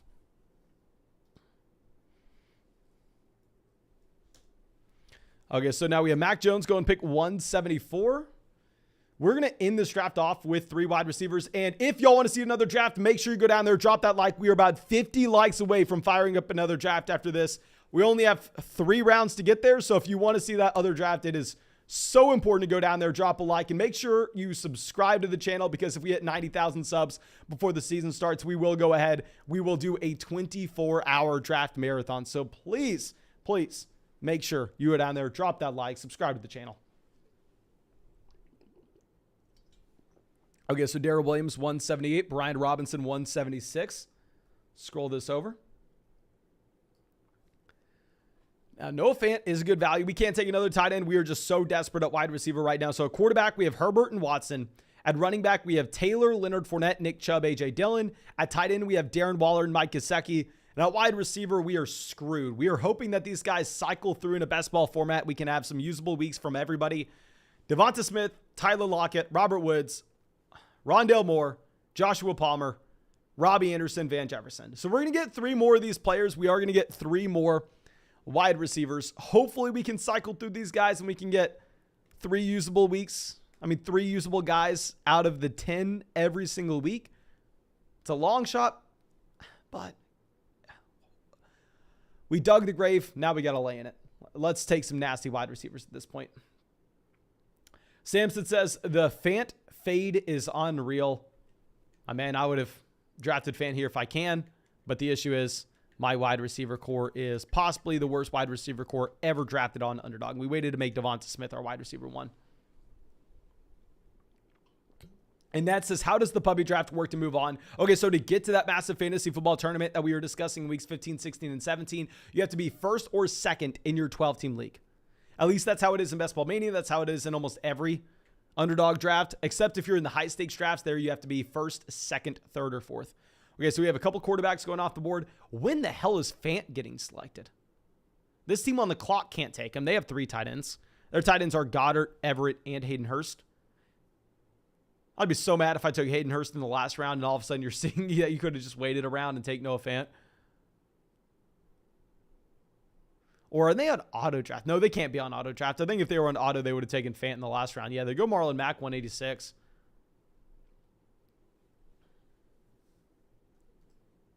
Chief says, nice. I landed the Mom Slayer triple stack. Congrats, my man. Congrats. Kendrick Bourne, 187. Now, y'all know the only position we're looking at right here. We're elite everywhere else. We need to figure this situation out. Noah Fant does go off the board, 188. What's this piece of news on David Bell? Pretty good news on Bell. The team before us has 9 receivers. Team before us at running back, they stopped after CMC, Javonte Williams, J.K. Dobbins. So they went with a hyper-fragile build like us. Of course, we ended up grabbing that 4th guy a little bit earlier. Jarrett McKinnon off the board. Let's think this. David Bell's an auto pick. Like, we take David Bell here every day of the week. Activated off the PUP. David Bell, a great wide receiver prospect coming out of Purdue. He's going to play that slot wide receiver role there in Cleveland. He's going to take over for Jarvis. Beyond that, do we just take A.J. Green? We have Rondale Moore. Maybe we take A.J. Green and say, oh, what happens if Hopkins gets hurt again? Hopkins older, coming off the PED suspension. So let's go David Bell and then A.J. Green. Yeah, there we go. As our 8th and 9th wide receivers. So let me slide this up for everybody just so I can have y'all laugh at me for this wide receiver core. Of course, we don't have to figure out who to start every single week. The automatic highest scoring players will slide into our starting lineup. But still, this is a little tough here, ladies and gentlemen. Just a little tough, if I'm going to be honest.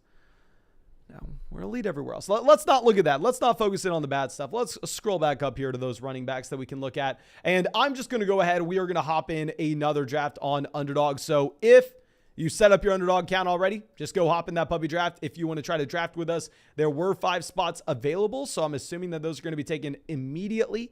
Yeah, those are taken immediately. Let's see where we're going to be picking. If it's at the 101 again, I'm going to lose my mind. The 102 this time. So it looks like we're going to get Christian McCaffrey, not Jonathan Taylor. We're drafting right next to J.K. Ooper again.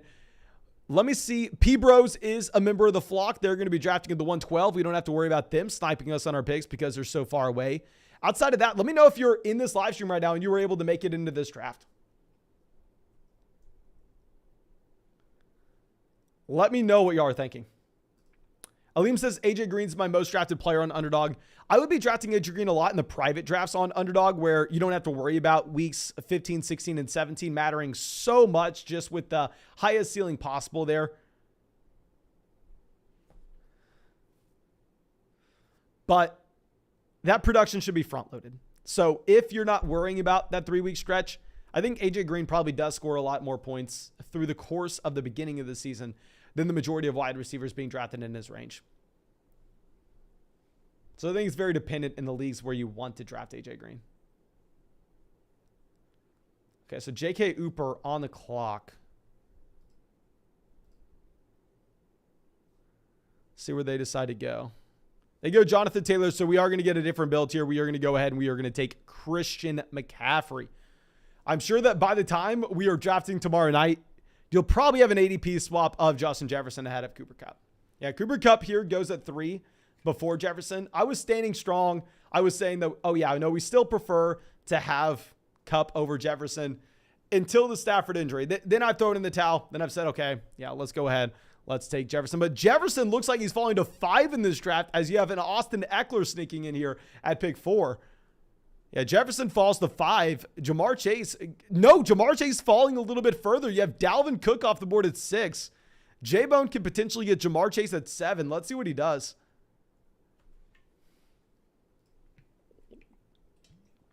He goes Stephon Diggs. Jamar Chase makes it the Jags fan at 8. Oh, dear God. I wish I could swap starts with him. If I was going to be able to pick at 8 and pair up Jamar Chase with one of these other guys in the second round.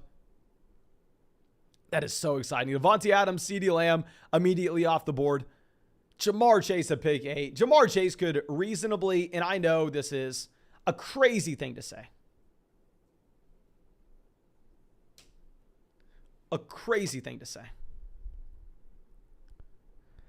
Jamar Chase, Justin Jefferson, these guys could put up 2,000 receiving yards this year.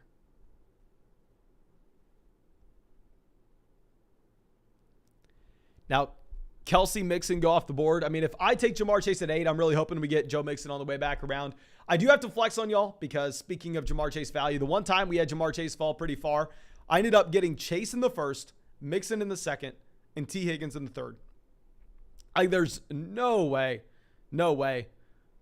that any other team's been able to do that. Now, Saquon Barkley goes 15. Najee Harris at 14. Starting with Derrick Henry and Najee Harris is a very exciting start as well. Like, oh, why did we have to be picking here at 2 when you're getting some crazy values like Jamar Chase there in the first? Who are you pairing up Chase with? I'm assuming Swift. Yeah, like Jamar Chase and DeAndre Swift on the same team. Derrick Henry, Najee Harris on the same team. Like, that is so exciting. That is so damn exciting. Oh, I want to track team 11 and team 8 through the rest of this draft because they're probably going to have straight up monsters. Okay, so I'm on the clock in that last draft that we just left. We queued up our wide receivers at the very end there, but we will go ahead and make sure that we get a wide receiver we're fine with. Wide receiver we're probably going to end up drafting. Oh, dear God. All these guys are nasty. Who the hell are we taking here?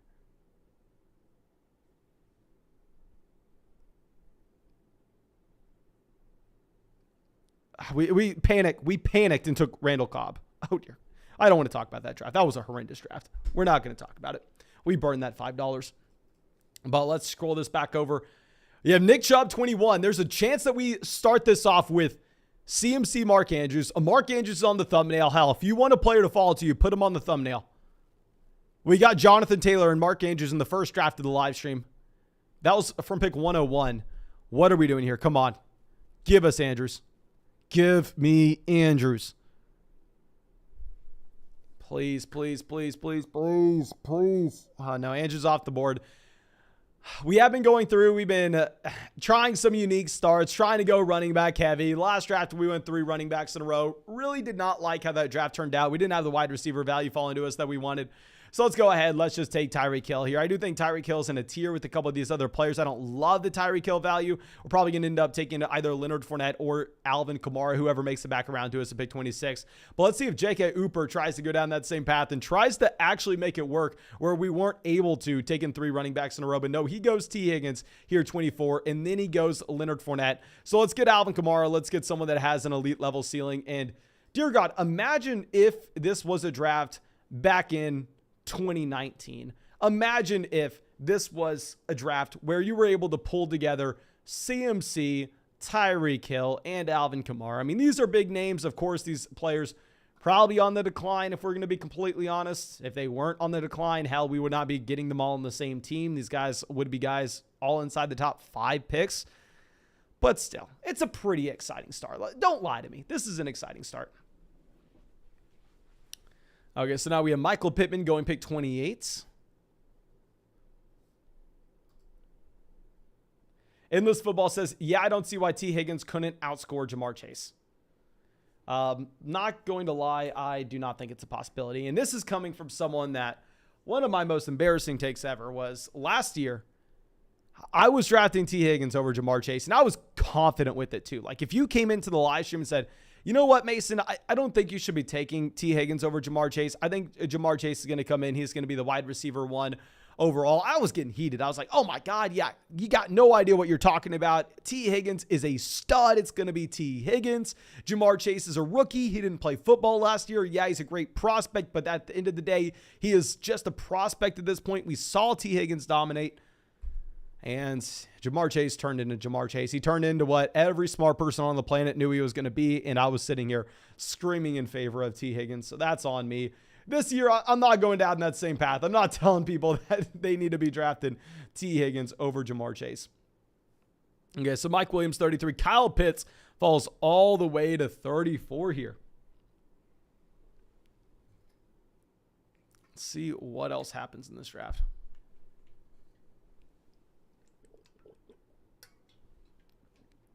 This is the team that I really wanted to be monitoring. They go Waddle 35. You know, I'm not going to complain about some Jalen Waddle at the end of the 3rd. I definitely prefer drafting Jalen Waddle at the 3-4 turn compared to drafting Tyreek Hill at the 2-3 turn. I'm not going to be surprised if Waddle's the wide receiver 1 there in Miami this year. Okay, now P-Bro's on the clock. P-Bro's is a part of the flock. Watching this live stream, I'm assuming James Conner, pick 35. It's so much harder to figure out what to do now that James Robinson's healthy. Like, not completely healthy, but now that he avoided the PUP. Like, it used to be easy. Go Travis Etienne here. Now it's like, do I really want to go Etienne? Is that something I'm really excited about? Okay, McLaurin off the board at the 401. Let's scroll this over.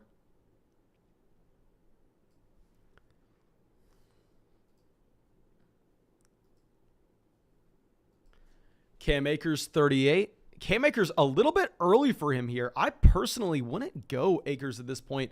I think you still need to go with Travis Etienne at 39. Like, we were getting a lot of 5th round Cam Akers last night.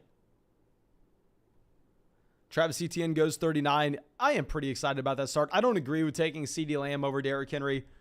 Like, I understand smart people are saying you can't take Derrick Henry the first. Like, what are we talking about? It's friggin' Derrick Henry at pick 10. If Derrick Henry falls to you at pick 10, you take Derrick Henry. Like, I know a lot of people in the YouTube comment section get mad at me when I don't rank Derrick Henry as a just top 5 pick in fantasy. But I think there are clear red flags with the profile. However, at the end of the day, on Underdog, where people, I would say smarter drafters are on Underdog than other formats, just because there's more money up for grabs with Underdog, so that's where the smarter drafters are going to migrate. But I understand they don't love Derrick Henry. I just felt like pick 11, Derrick Henry, pick 14, Najee Harris. How do you go wrong with that start? How does that turn out badly for you? I don't think it can. Okay. Now we're pick 47. We started CMC, Alvin Kamara, and Tyreek Hill through the first 3 rounds. Alium says, got Cam Akers at the 5-6 turn yesterday. Yeah, I think every single draft we did last night, we were getting like mid-5th round Cam Akers. Okay, so let's see what happens. Is ZJ on the clock? They started off with Kupp, AJ Brown, and Mark Andrews. Are they on auto draft? They've gone highest player ranked according to ADP every single pick so far. I think AJ Brown was the highest player according to ADP. Let me just double check this. No, they go Deontay Johnson. They're not on auto. I don't love Ezekiel Elliott's price point in casual fantasy football drafts, but hell, we already went through. We already decided to start this draft off just with only big names. We're only drafting big name fantasy players here. I don't give a damn what they've done over the past 2 years. We're just going to be going ahead. We're going to be looking at who are the biggest names, who would have the highest Madden ratings. Let's take those guys. So we have CMC, Alvin Kamara, Ezekiel Elliott, and now we are getting Darren Waller on this team. Darren Waller in the 5th round. Yes, please. Yes, please. So let me know what y'all think of this start so far. CMC, Alvin Kamara, Ezekiel Elliott at running back. I think Zeke's a bad pick if you're taking him in the 3rd round. Pick 47, however. Hell, I mean, we know the Dallas Cowboys are going to put up a crap ton of points, even if Zeke is on the decline. I think this is a fine price point. Literally, Zeke has never been drafted this late in fantasy football. Never. And I repeat, has ever been drafted this late. Not even his rookie season. Remember where Ezekiel Elliott was going his rookie year. So, yes, he's on the decline, but pick 47, it is what it is. I will take him here. Darren Waller, pick 50. That's just going to be a no-brainer, regardless of how I started. It didn't matter if I took Andrews in the 2nd. I would take Darren Waller, pick 50. And that says, my ESPN teams are crazy compared to my underdog teams. The reason is it's going to be significantly easier to do a mock draft on a casual format like ESPN, because if you think about where that ADP comes from, that ADP comes from a lot of casual drafters that are just doing it for fun. They're all getting in a mock draft for free. And 9 out of 12 people there are leaving the mock draft by the 5th round because there's no real money on the line. That's why, in my opinion, it is best to practice for your 2022 fantasy football drafts on Underdog Fantasy, to fire up just a couple of these $5 drafts on Underdog. Of course, if you go and deposit $10 on Underdog, they'll match that deposit dollar for dollar up to $100. You'll have $20 in your account. You can opt into 4 $5 drafts where people are going to be actually picking all the way through. So you don't have to deal with people abandoning your draft and leaving teams on auto and all of a sudden ruining the entire mock draft overall. You get some real experience. And because you don't submit your starting lineup during the season, Underdog does it for you at the end of every week with your highest scoring players. And there's no waiver wire. Hell, you don't have to do any weekly management during the season. It's perfectly fine if you want to go in and look at where your team's doing in the standings. But I think it's the perfect way to practice. These are going to be the best drafts because, hell, the puppy is $1 million prize pool. The most money's on Underdog. Best Ball Mania is a $10 million prize pool. This is where the best drafters are. Teresa says, easy for you to say. I'm sorry. I'm sorry you have to live in Louisiana. Nothing worse. I apologize. I apologize. Okay. So now we have David Montgomery going pick 61. Michael Thomas pick 60. Amon-Ra St. Brown 59. Darnell Mooney 58. Some more wide receivers going off the board here. Of course, I love the wide receiver value that you get at the 6-7 turn. That's why I'm really comfortable passing on wide receiver there at the end of the 4th, at the beginning of the 5th, because guys like London, Hopkins, Smith, I love their price points. Now, London goes at 64. Well, that sucks. Looks like we're not getting Drake London. Jags fan on the clock. I do think Elijah Mitchell is intriguing as well at this point. Jags fan, this is the team. I don't know what they did earlier to be crazy. Yeah, no, they ended up getting Jamar Chase at 8. That's what was crazy about that draft. They take Kyler Murray here, pick 65. Jalen Hurts goes 66. Adam Thielen, 67.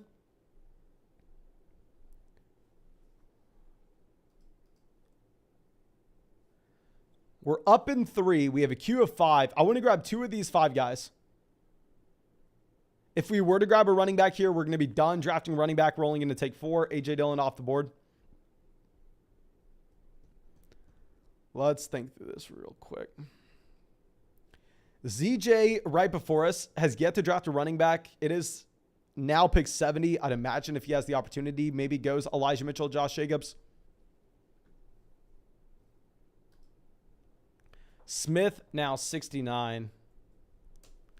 Crap, that sucks. After Hopkins, in my opinion, there is a massive tier drop at wide receiver. F it. Let's continue to build these hyper fragile teams. If y'all don't know, on Underdog Fantasy, the winner of Best Ball Mania 2 years ago actually had a hyper fragile team where they took 4 running backs early and then they just went through and they slammed in wide receivers later on. So we're not going to get a receiver that we really like. Who do we take here, pick 74?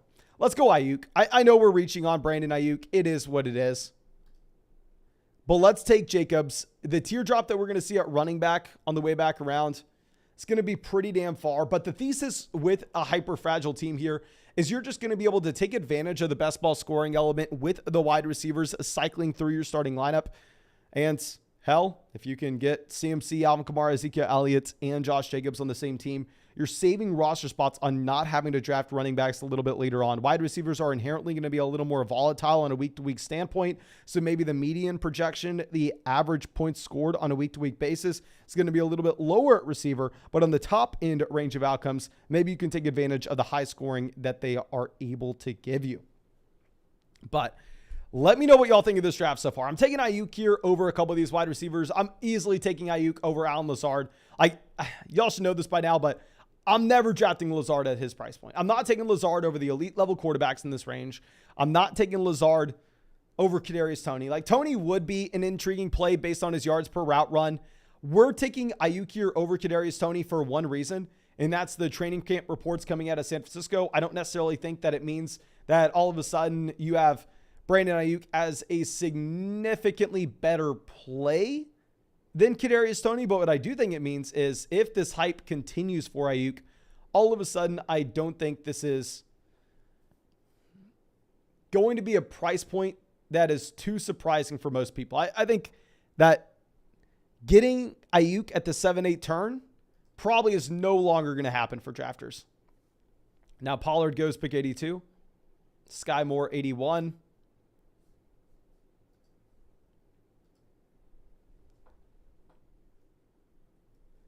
Hawkinson goes 83. This is a little bit early for TJ Hawkinson.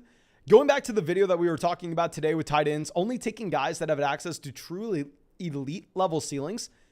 I do want to say that TJ Hawkinson has a very high ceiling. I understand over the past 2 years he's been disappointing, specifically last year because, you drafted him right next to Mark Andrews. Mark Andrews goes on to be the tight end 1 overall. Hawkinson's the tight end 6 on a points per game basis. And being the tight end 6 in fantasy compared to the tight end 18, there's like no actual difference between the two. But Hawkinson still at the same time was 24 last season. He's going to be 25 this year. Back-to-back finishes as the tight end 6 on a points per game basis. If he can stay healthy, we know that these tight ends break out later on in their NFL careers. He had an elite prospect profile coming into the NFL. He was drafted inside the top 10 NFL draft picks. So I do think that Hawkinson has access to an elite level ceiling, and I would have been fine taking Hawkinson on the way back around. Joe says, I'd rather take Zamir White super late than Josh Jacobs. I hate Zamir White. I probably will not take Zamir White in a single one of these drafts. Like, if you're looking at Zamir White, in my opinion, he is a watered down version of Ronald Jones. Like, he's a very bad version of Ronald Jones. This is a running back that, was a top prospect coming out of high school. I actually really wanted him to go to the University of Texas. Of course, hook 'em horns over Georgia. He's an elite level athlete. He ran a 4.40, but absolutely no usage. And I repeat, no usage whatsoever as a pass catcher at Georgia. Okay, guys, let me do this math for you real quick just to show you how bad of a pass catcher Zamir White is, and in my opinion, why he has no upside. Like Josh Jacobs last year, I believe he had 4 targets per game. Like, Jacobs was used as a pass catching running back last year. So Zamir White totaled, let me get out my little calculator here, 78 plus 144 plus 160. He totaled almost 400 carries through his collegiate career. Do y'all know how many receptions the man had? Take a guess on how many receptions Zamir White had. Throughout Zamir White's 37 games at Georgia, 37 games, he had 17 receptions. Zamir White couldn't even average half a reception a game. He has no upside at all as a passing down running back. He doesn't have the team investment. He fell to day 3 of the NFL draft. Like, there's no reason to take Zamir White, in my opinion. Trevor says Donta Foreman over Zamir White. I'm honestly with that same take. Okay, so I think we get lucky to have some wide receivers falling to us. I'm significantly more excited about the wide receiver value that we just got here with this build compared to the wide receivers that we've been getting in the last 2 drafts in this range. So looking at this team at running back, CMC, Alvin Kamara, Ezekiel Elliott, Josh Jacobs. At tight end, we have the elite level guy with Darren Waller. At wide receiver, we have Tyreek Hill, Brandon Ayuk, Chris Olave, and Marquez Valdez-Scantling. Ooh, I am very excited about this. Very excited. And we have LSU Tiger says, is it reasonable to take Ezekiel Elliott and Tony Pollard? No. In my opinion, not, because the opportunity cost to take Tony Pollard over some of these other guys is way too high. Like in this draft, Tony Pollard goes before Joe Burrow. I understand with Pollard, he is going to have a role on a week-to-week standpoint. He had a role on a week-to-week standpoint last year, but you still weren't able to start him. He wasn't a top 24 running back on a per-game basis. And if you're looking at this upcoming season, the reason Pollard's being valued here, I don't agree with it. I'm going to prefer to draft Clyde Edwards-Helaire almost 10 picks later, is because the contingency value you were to have if Ezekiel Elliott were to get injured. If Ezekiel Elliott were to get injured, Tony Pollard's probably a top 5 running back in that offense in Dallas, given his athletic profile, how efficient he has been over the past 3 seasons. And at the same time, he's a very good pass catcher out of the backfield, which is going to matter so much for the Dallas Cowboys. But if you drafted Ezekiel Elliott, I mean, if you're drafting in a casual format, you probably have to take him in the 3rd.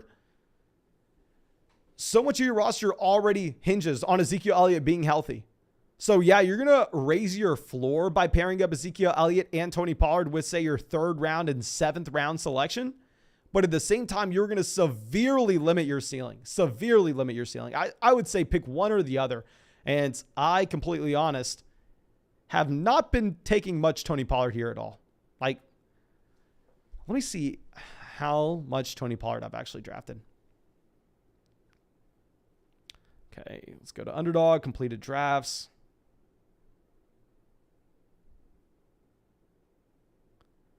Tony Pollard. I've drafted 3% Tony Pollard. 3% Pollard, 7% Ezekiel Elliott. So I'm honestly underweight with both these running backs.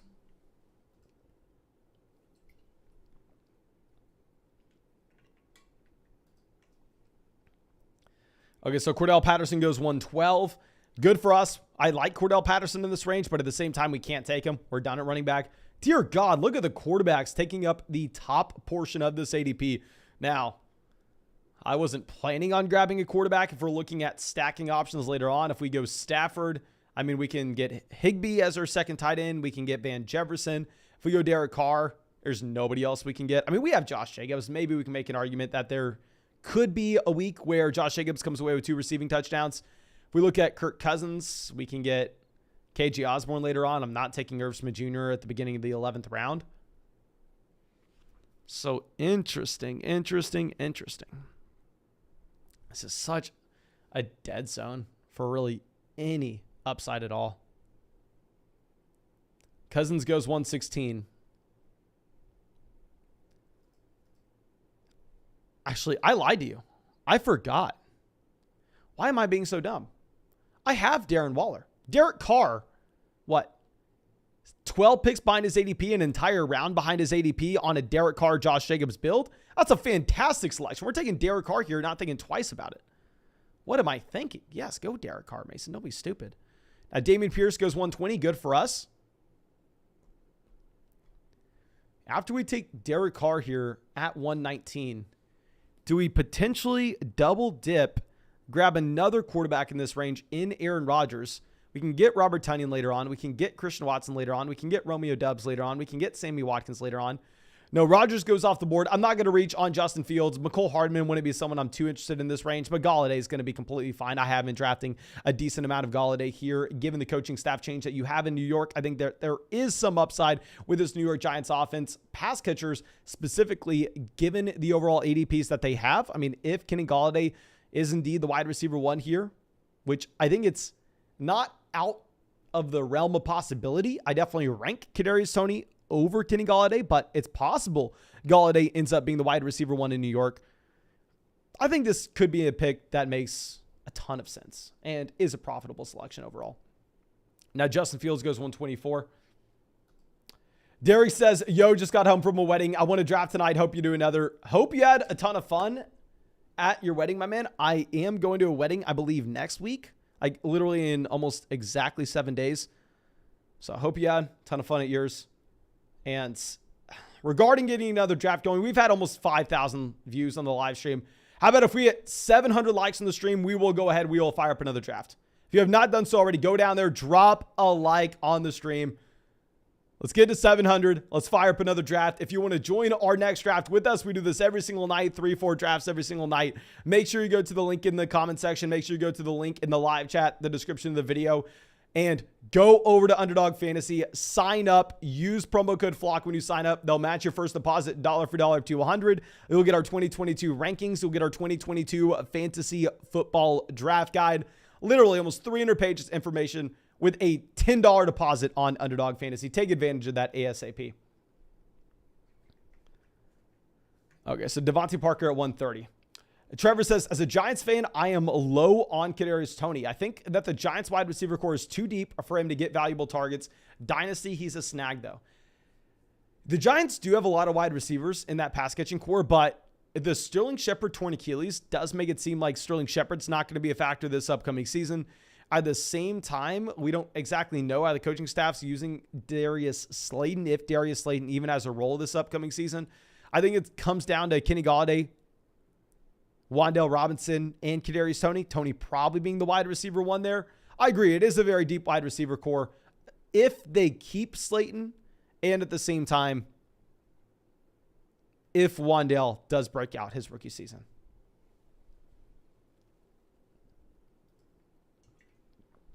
Okay. So we have Irv Smith Jr. finally off the board, 134. I have noticed that he's falling a decent amount. I don't know if it's because we made the video today essentially screaming how overvalued Irv Smith Jr. and Cole Kmet were, that they're falling it just because we're drafting with people a part of the flock here, not because that would have any impact overall on ADP, of course.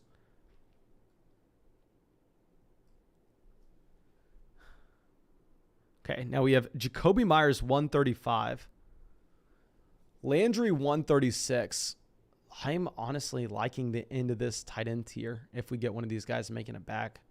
What we really want to see is we want to see Tyler Algier. We want to see Kenneth Gainwell, Michael Carter, James Robinson off the board. We want to see those running backs go because we're already done. I mean, if you're just now coming into this live stream, we have CMC, Alvin Kamara, Ezekiel Elliott, Josh Jacobs. Christian Watson gone. That was the wide receiver that I truly did want. I would have been so excited to get Christian Watson there at the very end of the 12th round.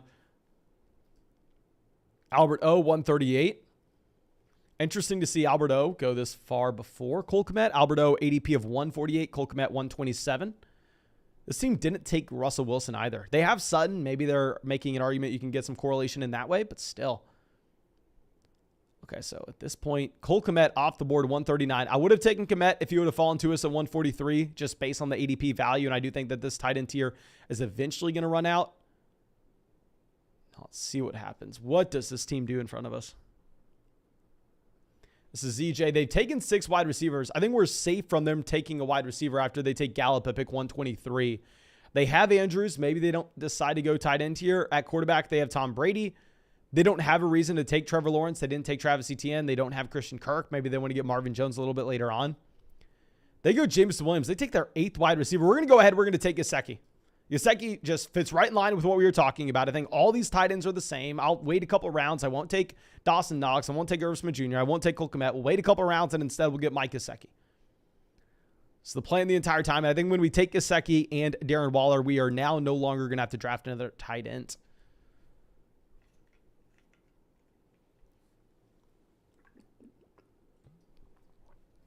Hunter Henry goes 144. That's going to be great for us. That's the last tight end off the board, but we are not going to be looking tight end again. Of course, we are done with tight end when we have Darren Waller and Gesicki. So every guy that we go off is going to be pretty good. Pickens 145. Yeah, Robbie Anderson, easy pick. Robbie Anderson, easy game. We have Christian McCaffrey. Possibly this can set us up with a Baker Mayfield selection later on. We can go ahead. We can get that double stack there with CMC and Robbie Anderson. And if somehow Baker Mayfield can come out and be an above average quarterback this upcoming season, which I don't necessarily think is likely. I think it is very likely, however, that he's going to be significantly better than what they had with Sam Darnold last year, with Sam Darnold's leading the NFL, or better said, being the worst quarterback in the NFL in adjusted yards per pass attempt. So I think Baker Mayfield's probably an improvement on that. If Robbie Anderson gets another 110 targets, then all of a sudden he will be a player that is probably really exciting in that range, but I don't know. We'll figure it out. So David Njoku, Gerald Everett, both off the board in this round. Of course, that's going to help us. But if we waited to take Derek Carr here, and we're talking about potentially drafting a Baker Mayfield at the very end, we're probably going to wait on quarterback for a while and then decide to draft 3 total QBs. But Derek coming out with a donation. Thank you, my man. Says, hit that like button. Let's go. Yes, if y'all have not already, guys, go down there. Drop a like on the live stream. We hit 700 likes on the stream. We will fire up another draft after this. I think we've had almost 5,000, or at this point, probably 5,000 views on the live stream. So 700 likes should be really easy. Okay. Antler Eye says, I'm calling Dawson Knox as a top 5 tight end this year. The thing with Dawson Knox is if he were to become a top 5 tight end, he probably caps out at 5. Like if he goes through and if he has a double-digit touchdown season, yeah, he can probably get to being the tight end 5. But the overall volume that he's going to have with Stephon Diggs commanding pretty much everything in that offense, I don't think that he has a true elite level ceiling. I don't think he can get to being a George Kittle, being a Mark Andrews, being a Travis Kelce. And we went through and we looked at our video essentially explaining that a mid tight end 1 and an undrafted tight end, low end tight end 2, it's pretty much the same thing from a fantasy football standpoint. So I am not in on Dawson Knox. I'm actively fading Dawson Knox at his price point. I understand if you look at his age with the blow up that he had, maybe it looks like just on the surface level, a breakout season. In reality, in my opinion, I don't think it's that exciting given the fact that the yards per route run stayed the exact same for Dawson Knox over the past 3 years, as well as his air yards per game. Really, the only difference that you had was the fact that all of a sudden he was scoring touchdowns, which is the most volatile thing on a year-to-year basis. Okay, so these wide receivers flying off the board. No, ZJ only has 7 wide receivers. I apologize. I don't know why I thought he took 8. Noah Fant off. That's good for us, of course. J.K. Ooper has Trey Lance and Rodgers. So if we were to want to take a quarterback with this pick, we are definitely not going to take him at the 14, 11. Instead, we are going to take a quarterback at 170 because J.K. Ooper, when they take Lance and Rodgers, you can't take another quarterback. They're done at 2. So let's go ahead and instead, let's grab a wide receiver. We'll just take Van Jefferson. I understand Van Jefferson going to miss potentially the beginning portion of the season with the knee injury. Probably back by week 1, but still dealing with an injury. That's why his ADP is so far down, and I'm going to be fine paying into it when we need a wide receiver that can provide us some random spike weeks, given the offense he's playing in. Okay, so J.K. Ooper on the clock. Let's see what they decide to do. Tyrion Davis-Price. I really like the Higbee price as well. Of course, I can't draft Tyler Higbee. We already have Waller and Gesicki. I don't know if they can draft another tight end. They have George Kittle and Hunter Henry. I doubt they can take another tight end either. They only have 5 wide receivers. They have 5 running backs. And imagine maybe we see a wide receiver pick here. Personally, I'm going to fire up Jameis Winston. I think Winston does have an elite level ceiling. We are going to get a double stack here with Jameis Winston with Alvin Kamara as well as Chris Olave. Guys, I love this team. This is the best team we've had on this this live stream. This is the best team we've had on the live stream. Let's go through. Let's highlight this roster. We have CMC, Alvin Kamara, Ezekiel Elliott, Josh Jacobs at running back. At wide receiver, we have Tyreek Hill, Brandon Ayuk, Chris Olave, Marcus Valdes-Scantling, Kenny Golladay, Robbie Anderson, and Van Jefferson. At tight end, we have Darren Waller and Gesicki. And at quarterback, we have Derek Carr. With Derek Carr, we have the double stack of Darren Waller and Josh Jacobs. With our other quarterback in Jameis Winston, we had the double stack with Alvin Kamara and Chris Olave. So I really like our quarterback so far. I really like the construction of this team. I think what we're going to do is we're going to end up taking 2 more wide receivers, and then we're going to end up taking Baker Mayfield at the very end, because Baker Mayfield will give us a third quarterback, which I honestly think we need when we waited so long. And to go along with this, we are going to be able to come away with enough wide receiver production when I think we took Tyreek Hill in the second round. But like I said, I think we need 65 more likes to get another draft going. So what I need to do real quick is I need to pull up the live stream on my phone, because I have not dropped a like on the stream myself yet. So, okay. We dropped a like on the stream. Now we only need 63 more likes in the live stream to get another draft going. Abby says, I'm loving some Jalen Tolbert this year. Abby, let me know what your thought process is with Jalen Tolbert, because personally, I'll agree that I think if you're looking at his ADP of what it once was, Jalen Tolbert was probably a pretty good pick that I should have been drafting even more. But now at this price point with where he's been going, like, let me go through and find exactly the pick where he went. Yeah, he went 110 in this draft.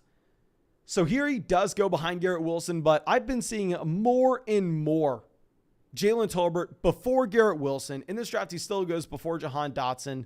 Wide receivers that are just significantly better talents. I understand the thought process in terms of the situation that Jalen Tolbert finds himself in. Obviously, an elite level situation with the Dallas Cowboys offense and with the injury to James Washington and Michael Gallup. But still, it's hard for me to say Tolbert's a value when he's going before Garrett Wilson in a lot of these drafts.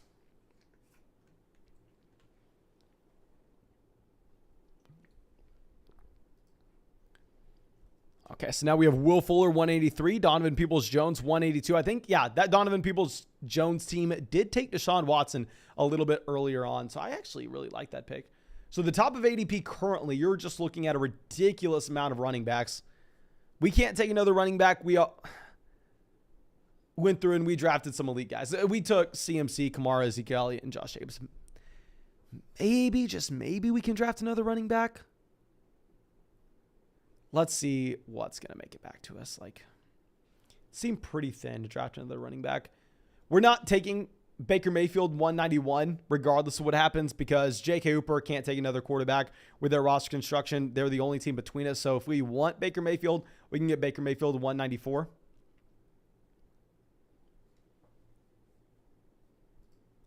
Annette says, I love me some Tolbert. The Jets' schedule is brutal. Personally, I'm going to be looking at schedules like if we're predicting win-loss records for teams and such. But in regards of predicting fantasy football output, the schedule, the preseason schedule that we're looking at now, when we really don't have enough information in general, I'm not going to be putting that much weight into it. Like, to be honest, whenever I would say compare a Jalen Tolbert and a Garrett Wilson, the last thing I would ever think about is the preseason schedule that those players have. Okay, so we take Sammy Watkins 191, and then we're probably just going to go ahead and take Baker Mayfield, unless we can make an argument for Goff. No, we don't have any Lions. We don't have any Titans. So J.K. Hooper does decide to go with third quarterback. They go Goff, though. Who do they have? Did they take Jameson Williams? They don't have any Lions. Very intriguing to see them go Jared Goff there. They had Robert Woods. I figured if you're a Robert Woods team, you would go Tannehill over Goff. At least personally, I would. Okay, real quick, we're about 34 likes away from getting another draft going, so please go down there, drop that like on the stream, subscribe to the channel if you are new here, because if we hit 90,000 subscribers, we are going to get a 24-hour live stream draft marathon going, which would be a crazy amount of fun. And if you want to see us hit 90,000 subscribers, and if you've already subscribed to the channel, the best thing that you can do is go down and drop that like, leave a comment on our videos. Every video that we post, if you leave a comment and drop a like, it's going to make it more likely that the YouTube algorithm recommends us to someone new, and we get one step closer to 90,000 subs. Luke says, are you doing any 10-team drafts? Let me know if y'all want me to do 10-team drafts. Personally, I don't love the idea of them because the reason I do so many of these drafts in the first place, other than myself having a lot of fun, is I know that y'all want to get in drafts with me. So if I'm going to do a draft, it's better for me to get a 12-team draft underway, because with a 12-team draft, I can draft with 11 of y'all. With a 10-team draft, I can only draft 9 of y'all. So it's very, very simple.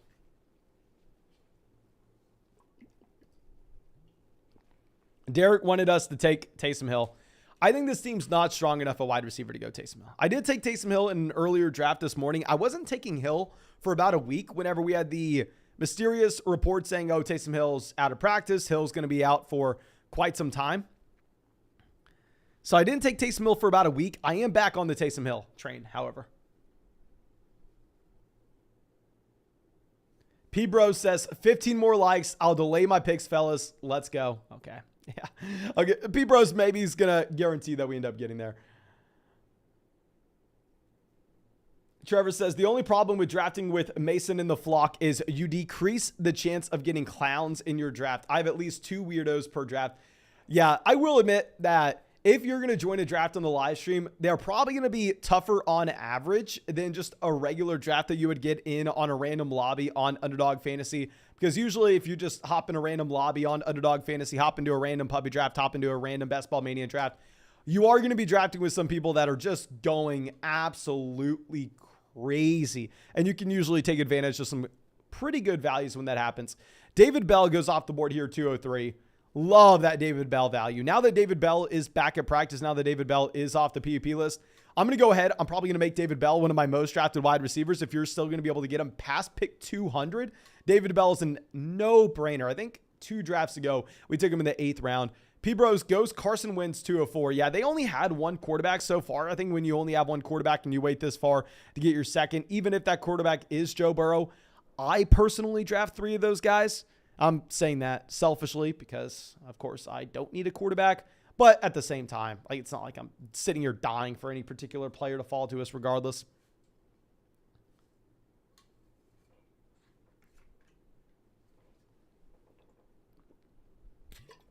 Okay, so Zay Jones goes 205. If Zay Jones has a very good year this year, I'm losing money. It's that simple. It's that simple. And P-Bros, just as a side note, I understand you don't want to draft a 3rd quarterback, but when you have Burrow and Carson Wentz, and you're taking your 9th receiver here, in reality, how does Zay Jones provide more points to your lineup than Tannehill? If that makes sense. Like, I feel like if I wait until the 17th round to take my 2nd quarterback, unless I took Josh Allen, I'm taking a 3rd. Unless I got Allen, maybe Herbert, I'm going to go ahead. I'm going to take that 3rd guy. Okay, so now with our team, we're going to be looking at wide receiver. We'll just see who falls. I think Tyquan Thornton has been getting steamed up where he's actually now going in these drafts. That used to be my unique pick, thinking that nobody else was drafting Tyquan Thornton, so I was going to go ahead. I was going to take him. Thomas says, let's fire up a $25 Best Ball Mania draft. I'm sorry, I've already maxed out Best Ball Mania. You can only do 150 drafts on Best Ball Mania. I've already done it. The only tournament drafts that I can do, which in my opinion, the tournament drafts are the most fun, are the $5 puppy drafts. Okay, guys, I will also go slow on my pick. Let's get it. 7 more likes in the live stream, and we are going to fire up another draft. 7 more likes on the stream. We're getting another draft underway. Let's see what Willing23 decides to do here. They have Lamar, Justin Fields at quarterback. So if you have Lamar and Fields, I probably don't take another QB. This team has Brady. Yeah. If you have Brady and Tannehill, you're 100% going to take a 3rd quarterback. I think it'd be crazy not to. Okay. Looks like we just hit 700 likes in the stream, so let's go ahead. Let's take Odell Beckham Jr., then let's run from this draft room. Let's go fire up another puppy draft. Thank you guys for the support. Of course, I appreciate y'all. And it looks like this draft room was immediately filled the second that we joined. Okay. What is going on? What is going on? The first draft, the 101. The second draft, the 101. The third draft, the 102. The 4th draft, the 102. What is happening here? B-Boy says, just had my girl hop on her account to drop that like. Oh, that is risky, my man. You felt confident enough to have your girl hop onto your account and to witness me draft a fantasy football draft? You must be confident in your relationship. Kudos to you, my friend. Kudos to you. But anyway, let's fire this up. I'm going to assume we are taking CMC here at pick 2. If you want to give me Taylor, I'll take Taylor at 2. No issues, but we're going to get one of these running backs. I'm not taking a wide receiver here. Okay.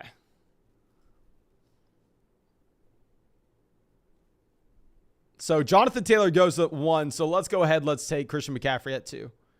No issues with Christian McCaffrey at pick 2.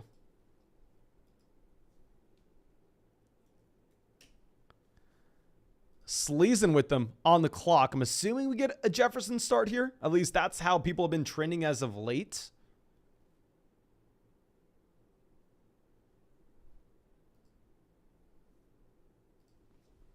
Now, if y'all are wondering where we are drafting and where we are seeing crazy people take Jamar Chase over Cooper Kupp, Justin Jefferson, and honestly, some people may say Austin Eckler. I don't think he should go Eckler. I think Jamar Chase should be the 105. But regardless, if you are wanting to get in these drafts with us, go to the link in the description. Go to the link in the live chat. It's Underdog Fantasy. Go sign up to Underdog Fantasy. Use promo code FLOCK when you sign up, and they'll match your first deposit dollar for dollar up to $100. It'll get our 2022 fantasy football rankings. It'll get our 2022 fantasy football draft guide that has 300 pages, almost 300 pages of quality information to help you dominate your drafts. It's a $10 deposit. They match it dollar for dollar. So it's essentially you're getting paid to play fantasy football and getting our draft guide for free. Make sure you take advantage of that. Use promo code FLOCK, link in the description. Now we have Austin Eckler falling all the way to 9. Love that Eckler value. Love that Eckler value. Y'all know I have Austin Eckler as my running back 3 this year, but I have just a long tier of those running backs. I mean, if you're looking at all those RBs that you have in the Austin Eckler tier, like Eckler, Dalvin, Derrick Henry, Joe Mixon, Najee Harris, in my opinion, they all have red flags of their profile. They all have appealing ceilings at the same time. It's about weighing the range of outcomes and you yourself determining which direction you want to go in. I would say that I still probably prefer the elite level wide receivers, that tier 1 receiver, but to get Eckler at 9 is a ridiculous value. Crazy value. Let's see what that team's able to pull back around in the second round. Derrick Henry at pick 12. Guys, y'all have gone too far with this. Y'all have gone too far with this. Please stop it. This could have been another draft where someone started Derrick Henry and Najee Harris. Like, y'all have gone way, way, way, way too far. Don't be taking CeeDee Lamb over Derrick Henry. Don't be taking Kelsey over Henry.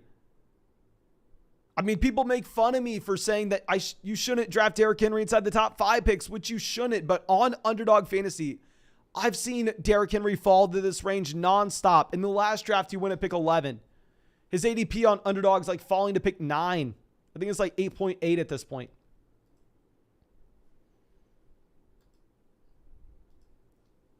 Like, what is happening here?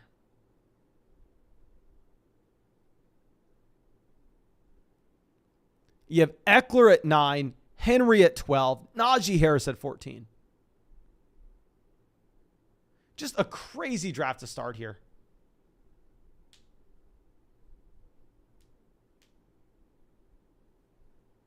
Kyle says he got Austin Eckler at the 111 today in an Underdog draft and got CeeDee Lamb on the way back around. I don't think I've ever seen someone be able to start with a combination of Eckler and Lamb. That has to be an extremely rare combination. You have to be really excited about that.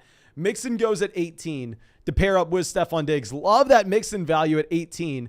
Kamara at 19. Kamara would have been in play for us at the 2-3 turn. Of course, now we have to make an adjustment. Let's read the reports that we have on Mike Evans. We hadn't read that Mike Evans report yet. Okay, now we can no longer. That he's already been drafted. I hate pick 23. Come on. Come on, Sleazen, Weazen, whatever the hell your name is. We got Mark Andrews at pick 24 earlier on the live stream. Mark Andrews is on the thumbnail. Hell yes, making this draft easy for me. We're going to go ahead. We are going to get Mark Andrews paired up with Christian McCaffrey, having access to that elite level ceiling. That's going to make this turn so much easier. If we didn't get Mark Andrews here, I had no idea what the hell we were doing. I had no idea what we were doing if we did not get Mark Andrews at that point. Josh Allen, Jalen Waddle off the draft board. So let's go ahead. Let's get Javonte Williams at pick 26.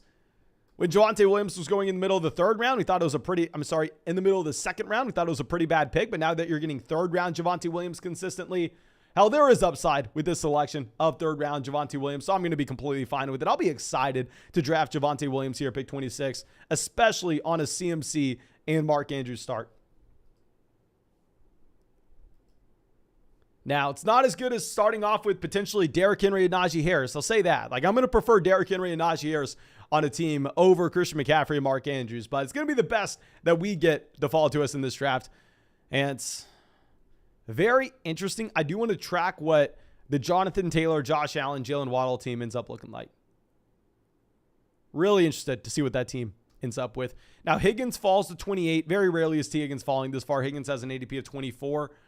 I guess you probably have some other values. Leonard Fournette is available. The team decides to go compensate. If you have Mike Evans on your team and you get the rare opportunity to go mid-third round Leonard Fournette, you have to take Leonard Fournette. It's a no-brainer at that point because you're going to be pairing up Leonard Fournette, Mike Evans. You can get Tom Brady later on for the double stack with the Tampa Bay Buccaneers offense. I think this team, Sandman, I think they missed out on an opportunity. I think you do need to go ahead. You need to take Leonard Fournette there at pick 29. Fournette makes it all the way to 31. Dear God. Dear God. Mike Williams, 32.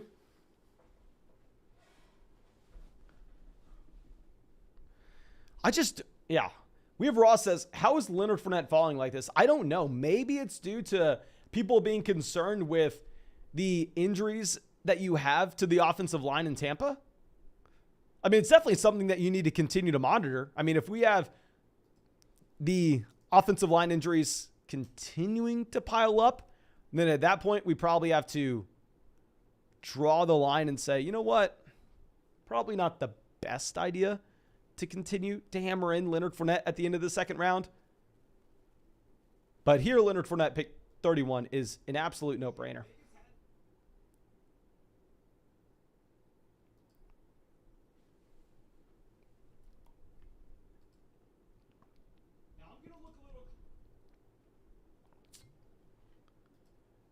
Okay. So now we have Allen Robinson, 40. Mahomes, 39. So Mahomes, 39 is going to be a little bit early, but this is a team that decided to go Kelsey in the first, and they took Kelsey over Derrick Henry.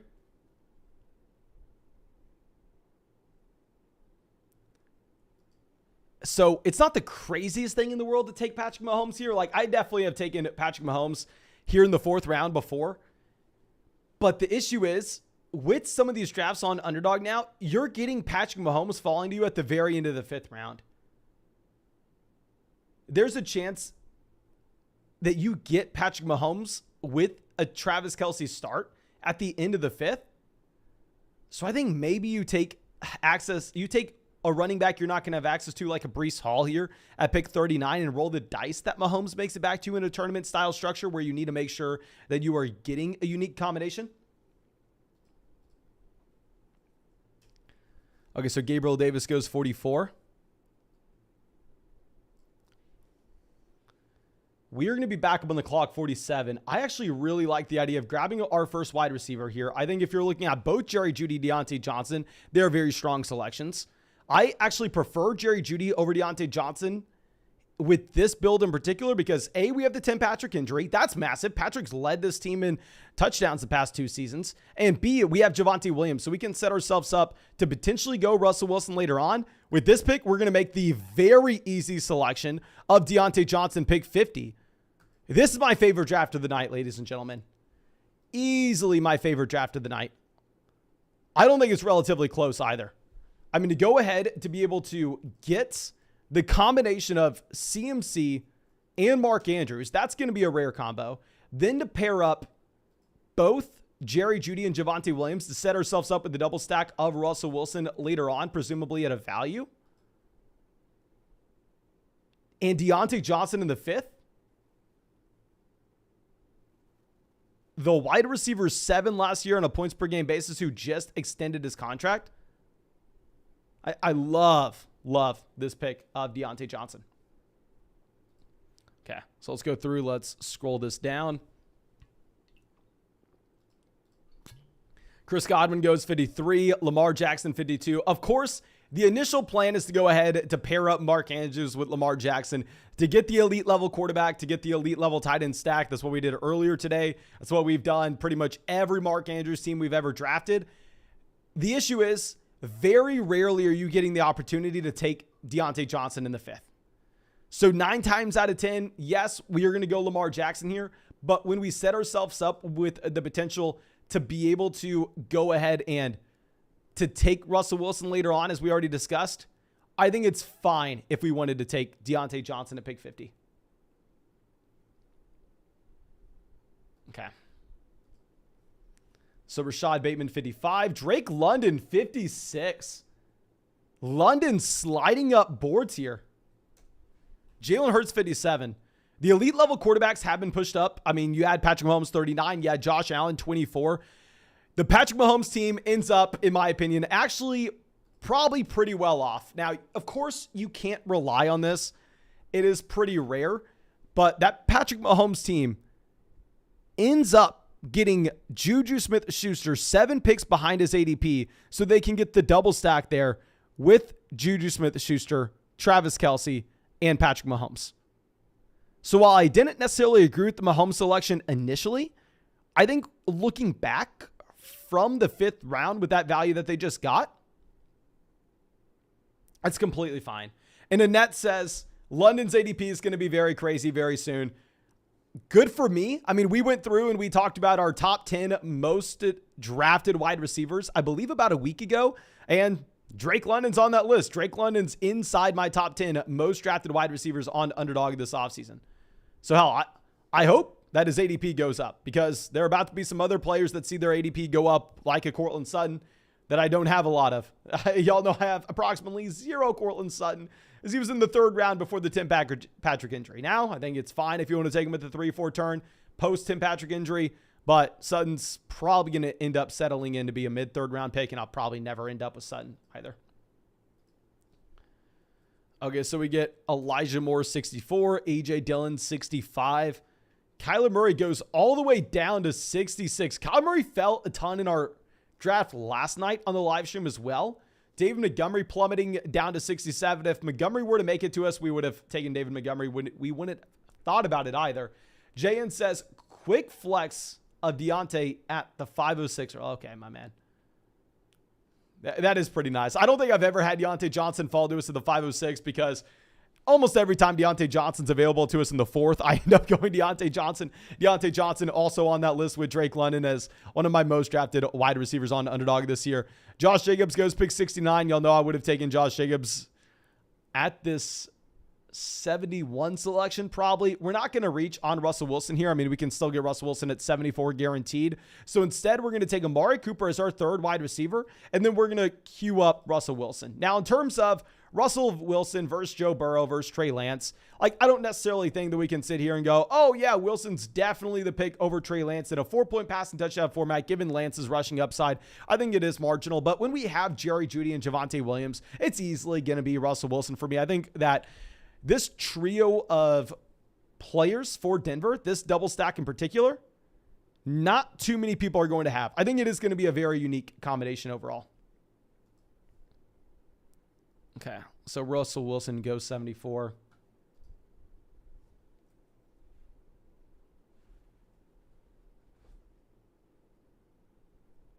Annette says Cooper Kupp's over-under is only 1,300 receiving yards after that season.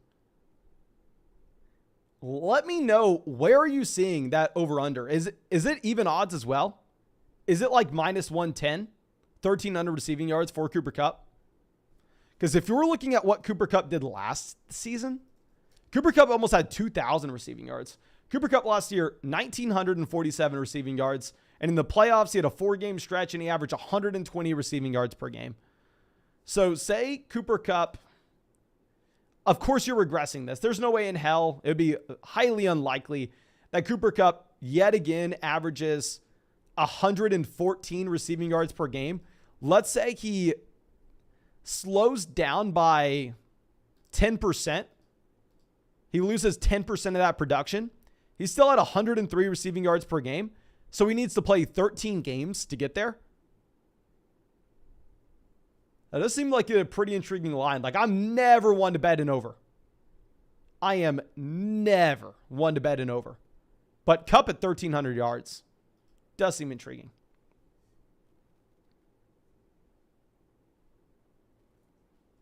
LOLG says, I have no Gibson, drafted Brady over Lance easily.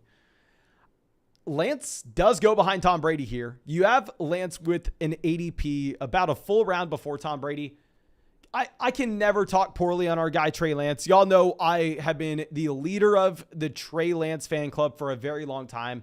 But we've been talking about this for the past week when Lance now in these drafts has an ADP where he always goes before Tom Brady, always goes before Dak, always goes before Russell Wilson. Of course, this draft, he falls a little bit here. It's a little different in this type of situation.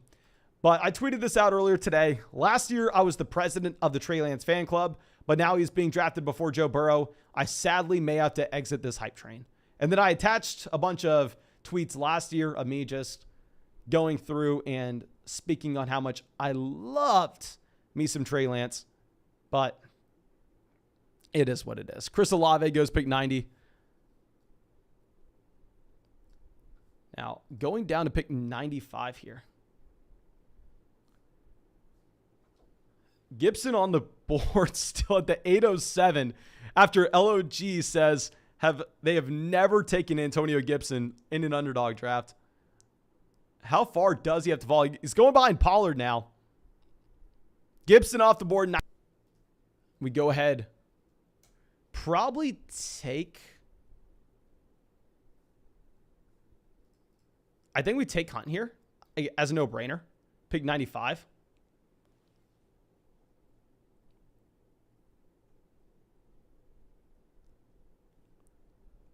Like with Kareem Hunt, if he does move to a new team, I think Kareem Hunt is more talented than a significant portion of the NFL. Like I think he could be a starter on a new team. Then at this point, let's go Chase Edmonds. I like these running backs. I think we can go ahead. We can get away with drafting 4 running backs with this build. We have some very solid wide receivers. I mean, we ended up drafting Deontay Johnson and Jerry Jeudy there at the 4-5 turn. So I don't feel the need to push up these receivers. And also, I really like the idea of taking Kareem Hunt at this point, because if we take Hunt here, we can specifically look to go ahead and possibly grab, say, I don't know, maybe Mr. Deshaun Watson. Maybe we shoot for the moon. Y'all know I am a crazy drafter. Alexander Madison goes directly after us, 199. I think it is probably a pretty good thing for us once we already have our 4 running backs. We have CMC and Javonte Williams, then Kareem Hunt, Chase Edmonds. We probably want to go ahead, see more running backs get drafted here. But I don't know. It is what it is. Alex says, why don't you stream on Twitch? I would definitely sub. I used to stream on Twitch at the same time as this, but our stream would lag too much, so I had to quit. Like I like the idea of doing it, but the issue would be just if our stream starts to lag on YouTube, that's detrimental. Like picking up an extra 10 viewers on Twitch just simply isn't worth it. Now, Sky Moore goes 103. I'm very excited about our decision to go Chase Edmonds over Sky Moore and Marquez Valdez-Scantling. Seeing how the running backs have flown off this board. Seeing how you have Hunt, Chase Edmonds, and then Alexander Madison, Devin Singletary, Rashad Penny, Damian Harris, all gone. I think this was definitely the right call. Okay.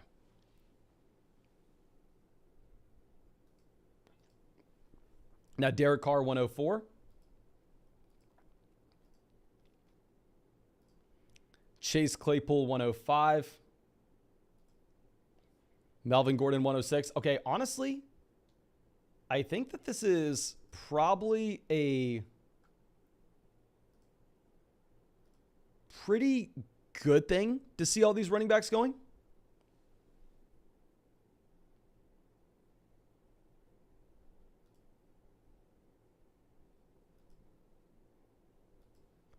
Cousins off the board. Cousins wouldn't have been someone I would have considered whatsoever at this point.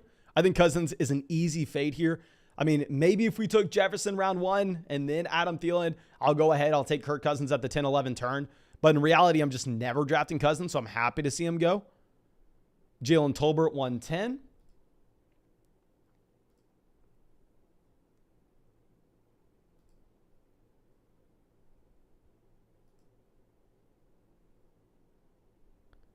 Russell Gage, 111. Gage is falling a ton. Tyler Lockett's still on the board. Oh, dear God. If we get any of these receivers on the way back around, I'll be very excited. I like Cordell Patterson as well. Isaiah Spiller, Rashad White. I understand the upside plays with them getting touches on a week-to-week basis. Obviously, having these strong receiving skill sets, playing in elite-level offenses.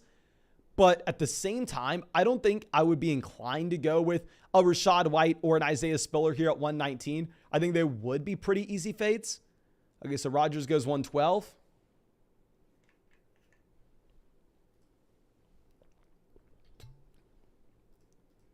Okay, please, everybody in the live chat right now, you don't have to go and look at Underdog Fantasy. Just take a rough idea of what you currently have. I know pretty much out of the 600 people watching this, 599 of them are drafting on Underdog with us. Let me know who is your most drafted player. Let me know who is your most drafted player. And then about 10 minutes, I want to ask y'all who your least drafted player is, but we'll wait for that because I don't want to get any overlap. So let me know in the live chat, who is your most drafted player this season? Okay, so Sandman on the clock. They go Cordell Patterson. Okay, and I'm sorry to say this after the fact, but if you can, please let me know who your most drafted player is and an explanation on why. Your most drafted player and why. It's going to be much more engaging if I'm able to go through and see your explanations. Maybe y'all are thinking of something that I'm not personally overlooking. Okay, Sleep and Wheezing on the clock. They took Alexander Madison with their last pick. Maybe they want to go ahead. They want to get this running back situation sorted out. Maybe they want to go Isaiah Spiller. I would personally love it. I would love if we had Tyler Boyd making it back to us. They go Julio Jones. We still get our guy Tyler Boyd, someone I've drafted a ton of this year. Getting him as our wide receiver 4 here is going to be an absolute no-brainer in my opinion. I love me some wide receiver 4 Tyler Boyd. Okay, but let's read these. Alex says, Brandon Ayuk because this is the year. Not the worst explanation in the world, but I think we go ahead. We probably take Golladay, right? Let me just think this through. Yeah, we're going to go ahead. We're going to take Golladay. We've been taking a ton of Kenny Golladay. Like last year, I thought people calling him the next Stephon Diggs, they were hilarious. No, he was never going to be that. I don't know why you would think it. But here, 11th round in this format where if he does see some random spike weeks, should be pretty damn good. But let's go ahead. Let's read these. Okay, so Yun J says, DJ Moore has a safe floor and always has a chance for a higher ceiling. I like this idea because if you look at Baker Mayfield has an adjusted yards per pass attempt of his NFL career close to 7%. And on average, DJ Moore's quarterback through his entire NFL career has been about 6.05 adjusted yards per pass attempt. So statistically speaking, Baker Mayfield will be the best quarterback that DJ Moore's ever played with. The limiting factor on DJ Moore up until this point of his NFL career has been the lack of touchdown upside, but that hasn't really been a fault of DJ Moore. That's been a fault of the overall offense. So I like the DJ Moore call. I've drafted a lot of DJ Moore. I haven't drafted him as much now that he's going in mid-round 3 when we were getting him at the beginning of round 4 earlier. Kyle says, Deontay, because he's this year's Cup. Trust me, we would win a lot of money if that happens. I really hope that does. Nolan says, Deontay Johnson, 19% in 450 drafts. Target share is great, and I actually think he gets a quarterback upgrade. Nolan, you're speaking my language. Thank y'all for this Deontay Johnson hype. Y'all know how much Deontay I have. Nate says, Aaron Jones, his stats without Adams, playing very good. I'm right there with you. Hunter says, Jameson Williams, he slides. Jameson Williams, if I'm looking at his ADP, let me go. I was about to make a video on this. This video will come out in about 3 weeks. I haven't recorded it yet. But let's find this. Where the hell is it? I hated him there because he was going to miss the beginning portion of the season. But now you're getting Jameson Williams close to pick 150. That's going to be a no-brainer. I love that call for Jameson Williams. Okay. So after this, we have one person saying Tim Patrick was going. Oh, dear God. This just refreshed, but please tell me Tim Patrick's not your most drafted player. Tim Patrick was going 165. I plan on Judy getting hurt and having him as the wide receiver 2 on a high-powered offense. Oh, I'm sorry to hear that, my friend. I'm sorry to hear you have a ton of Tim Patrick. B. Haas says lots of Mahomes stacks and need a running back at the end of the draft. I have a lot of Patrick Mahomes stacks as well. We have Robert Woods, too good of a value for a potential wide receiver 1 following the A.J. Brown departure. I got a lot of Robert Woods. I would like that. Noah says DK Metcalf. I've been drafting more Metcalf now that he's falling to late round 5. Jake says ETN. He is going to be a workhorse back and get receptions with Trevor Lawrence. They are an electric connection. I would have been behind this before the James Robinson news, but now it's a little bit harder. Evan says Gabriel Davis, no Emmanuel Sanders, no Cole Beasley. Targets should skyrocket. Not going to lie. I very rarely root against a player. Very rarely am I rooting against a player. But if Gabriel Davis comes out and truly becomes a top 5 receiver in fantasy, as some people are projecting him to, I may indeed just lose a ridiculous amount of money. And I repeat, lose a crap ton of money. So despite me never wanting to root against a singular player, I probably will be rooting against. I hate to say it. I probably will be rooting against Gabriel Davis this year. But we're going to go ahead. We're going to make an easy pick. We're going to take Tua Tagovailoa here. We have Chase Edmonds on this build. Obviously, Edmonds going to catch passes. And also, I really want to be able to take Mike Gesicki here at pick 146. None of these wide receivers stand out as fantastic values for me. If I was going to take someone, it would probably be Jameson Williams. But let's go ahead. Let's get Tua Tagovailoa. We'll get the double stack in there with Chase Edmonds as well as Mike Gesicki. Because I think this team, they already took 2 tight ends. Their 2 tight ends were Darren Waller and George Kittle. So they can't draft another tight end. LOLG says their most drafted players are Waddle, Gesicki, and Ronald Jones. They all fall low. I have a lot of those 3 guys as well. I don't think Tua is a great quarterback, so I don't know why I'm doing it to myself, but I have drafted a ton of Gesicki, and I've drafted a ton of Jalen Waddle. I just think that Jalen Waddle is an elite level talent, and I think Gesicki is pretty damn cheap in these drafts.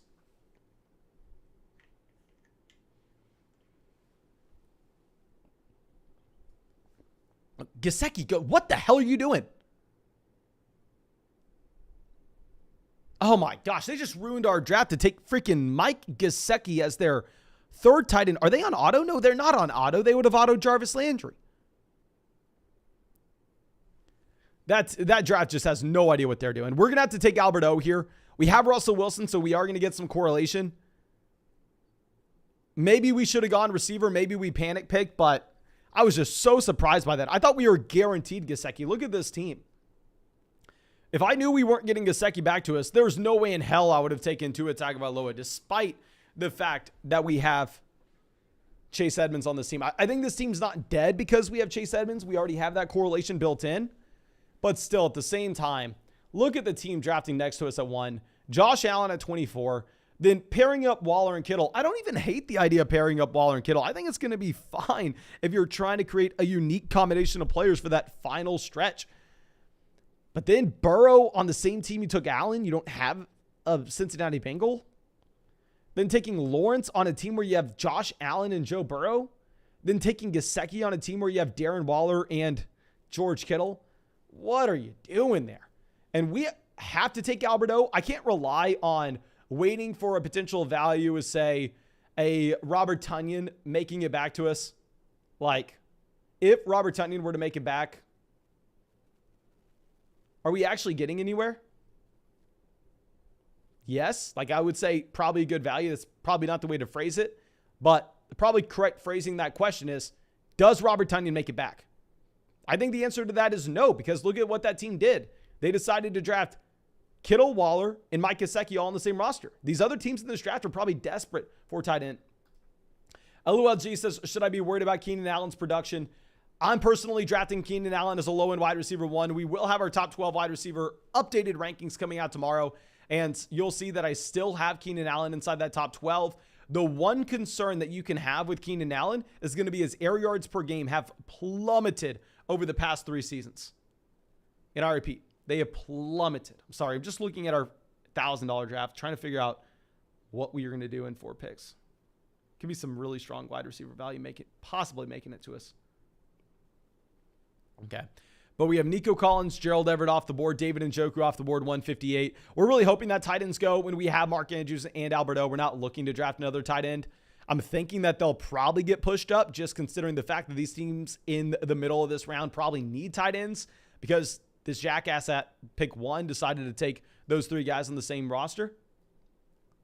Slide this back around, but yeah, let's see if Tonyan does fall. If Robert Tonyan falls, I think we probably made the incorrect selection of going Alberto. I think we already have enough Denver Broncos with this build.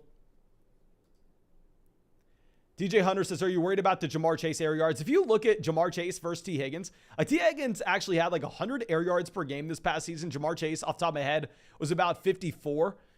This is how much of a psycho I am. Let me pull up our draft guide to make sure that those numbers were correct. My guess, close my eyes here. My guess is we have 101 air yards per game for Higgins and 54 air yards per game for Jamar Chase. Or 56. Let's lock it in 56 for Chase. Let me look these players up. I'm not worried about it with Chase. Chase is going to improve he's going to continue to get better. Jamar Chase is going into his age 22 season. And I got it wrong. Never mind. Jamar Chase was 46. Jamar Chase had even less air yards per game than I thought. And then Higgins 101. We did to get that right. But no, Jamar Chase, he can catch a ball. It doesn't matter if it's 5 yards from the line of scrimmage, and he can take it to the house. I don't think you need to be worried about that whatsoever. But at this point, do we just go ahead, grab a best available receiver? I mean, the team that's picking right after us, they only have 3 wide receivers. We have no idea what they do. Maybe they themselves end up grabbing a tight end. But Jarvis Landry and Robbie Anderson both fall a considerable amount. Yeah, Jarvis Landry, I don't love Jarvis Landry. I pick 139 at his ADP, but he falls almost 30 picks past his ADP here for us to be able to get him at pick 167. So that's going to be a no-brainer in my opinion. Let's see what this team on the clock does. Hopefully they end up taking Robert Tonyan. Hopefully they just screw up this entire draft. They go Romeo Doubs. I'm not taking him at all at this point. Like, I'm not taking him in this range. Take him at pick 168. I know this is where his ADP is now. But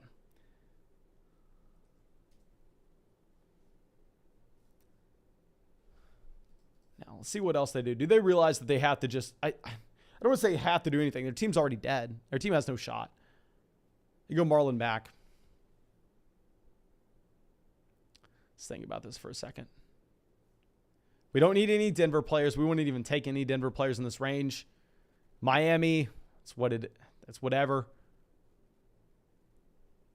Should we go Jamal Williams? What running backs will be available on the way back around? No, we're not going to go Jamal. We're going to go Jamison Crowder. Obviously, most people are projecting Isaiah McKenzie to be the starting slot wide receiver for the Buffalo Bills this upcoming season. Over the past few weeks, that's what it seemed like. Very profitable selection at 170.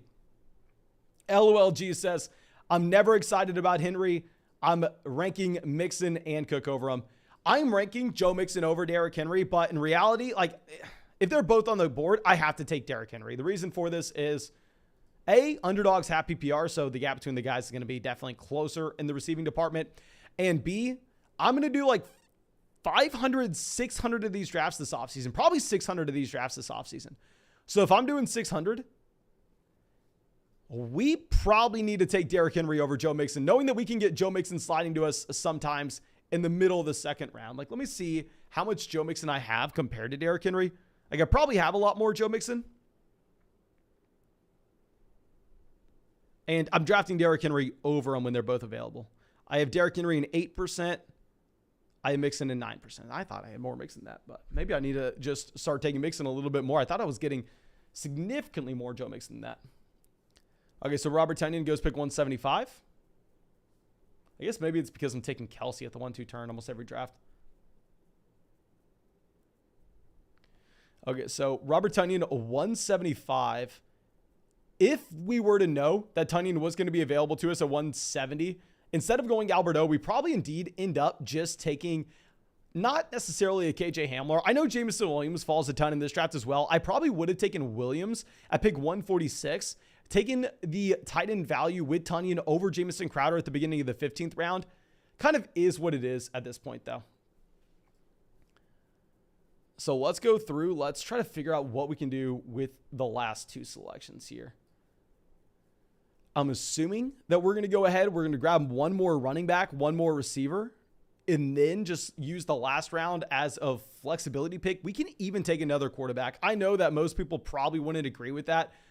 I'm just not a massive Tua fan. The only reason we decided to take Tua Tagovailoa here is going back to what we were looking at earlier on in this draft board towards the middle, before we had this team at the 1, just completely screwing everything up. I mean, you were looking at that turn at 143, 146, potentially giving us the combination of Tua Tagovailoa and Mike Gesicki, getting the double stack in there with Chase Edmonds. And I think from that perspective, we would have had a strong enough bet on the Miami Dolphins where if that offense would have hit, regardless of not having Tyreek Hill and not having Jalen Waddle on this build, I think we would have had access to an elite level ceiling at a unique roster combination as well.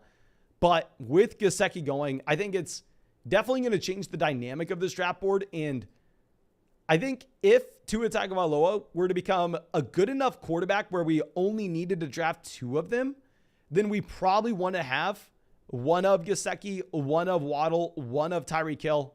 Maybe we're thinking way too much on this, but regardless, I'm fine taking a third quarterback. If we are looking at third quarterbacks, Watson would have been appealing with Kareem Hunt here. Maybe we just wait till the very last round, get Kenny Pickett in the 18th round. That is always a little cheat code I think you can implement. Daniel Jones already off the board. Jameis Winston off the board. Joe Burrow off the board. Obviously, we took Wilson. I think we go either 18th rounds, Baker Mayfield to correlate with Christian McCaffrey. If Baker's not there in the 18th, then we just go ahead and we get Kenny Pickett. Unless we have a wide receiver running back that we really like at that pick, but in reality, probably not going to. So Alec Pierce goes off the board 187.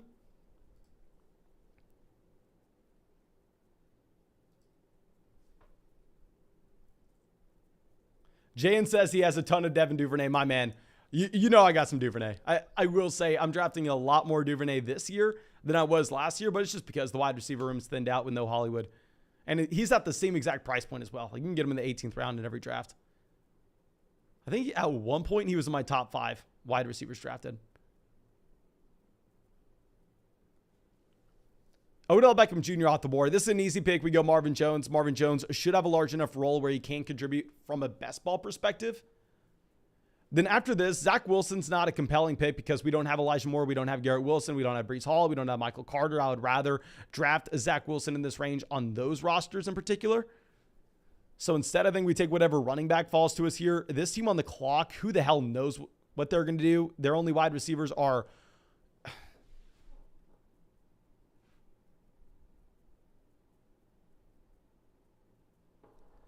Phillip Lindsay off the board, 192.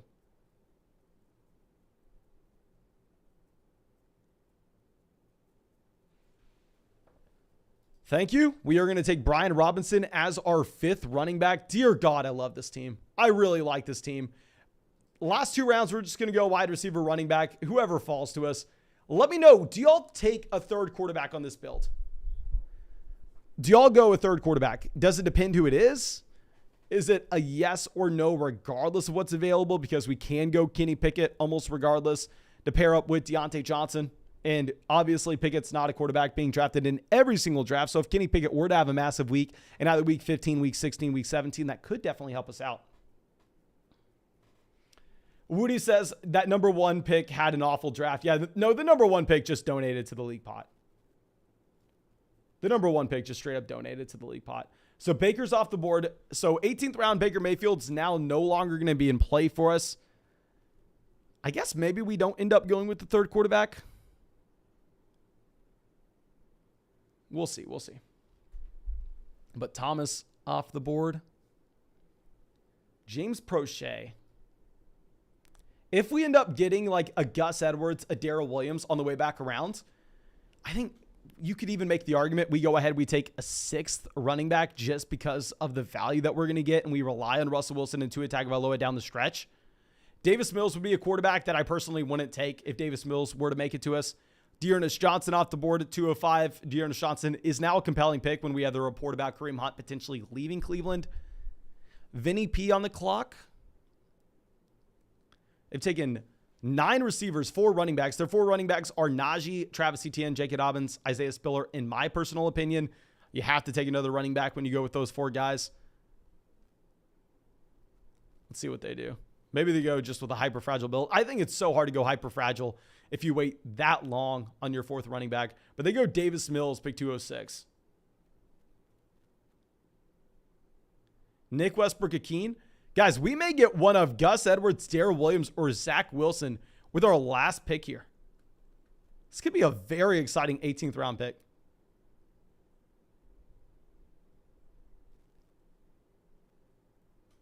Let's see what this team. CMB 123. They go Quez Watkins. Like, what is this draft doing?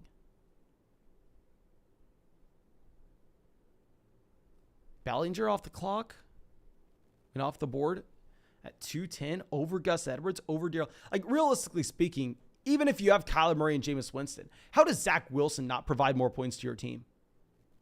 How is that a better pick than just Zach Wilson? Or Gus Edwards or Darrell Williams?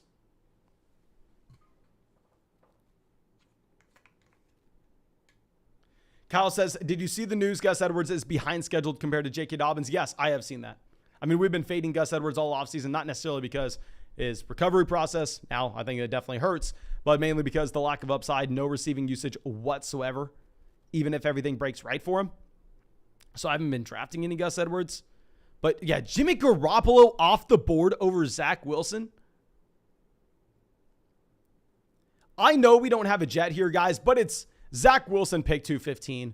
Zach Wilson easily contributes more to this team than you have from an AJ Green, from a Curtis Samuel, from a Devin Duvernay. Yeah, we are going to go Zach Wilson. Easy game, easy pick. But thank you so much for hanging out with us tonight. If you haven't not done so already, go down there, drop a like on this live stream, subscribe to the channel. If we hit 90,000 subscribers before the season starts, we will get a 24-hour live stream going. And of course, if you want to draft with us in the live stream tomorrow night, the next night, any night, or draft in the public lobby, go to the link in the description of the video, the link in the live chat.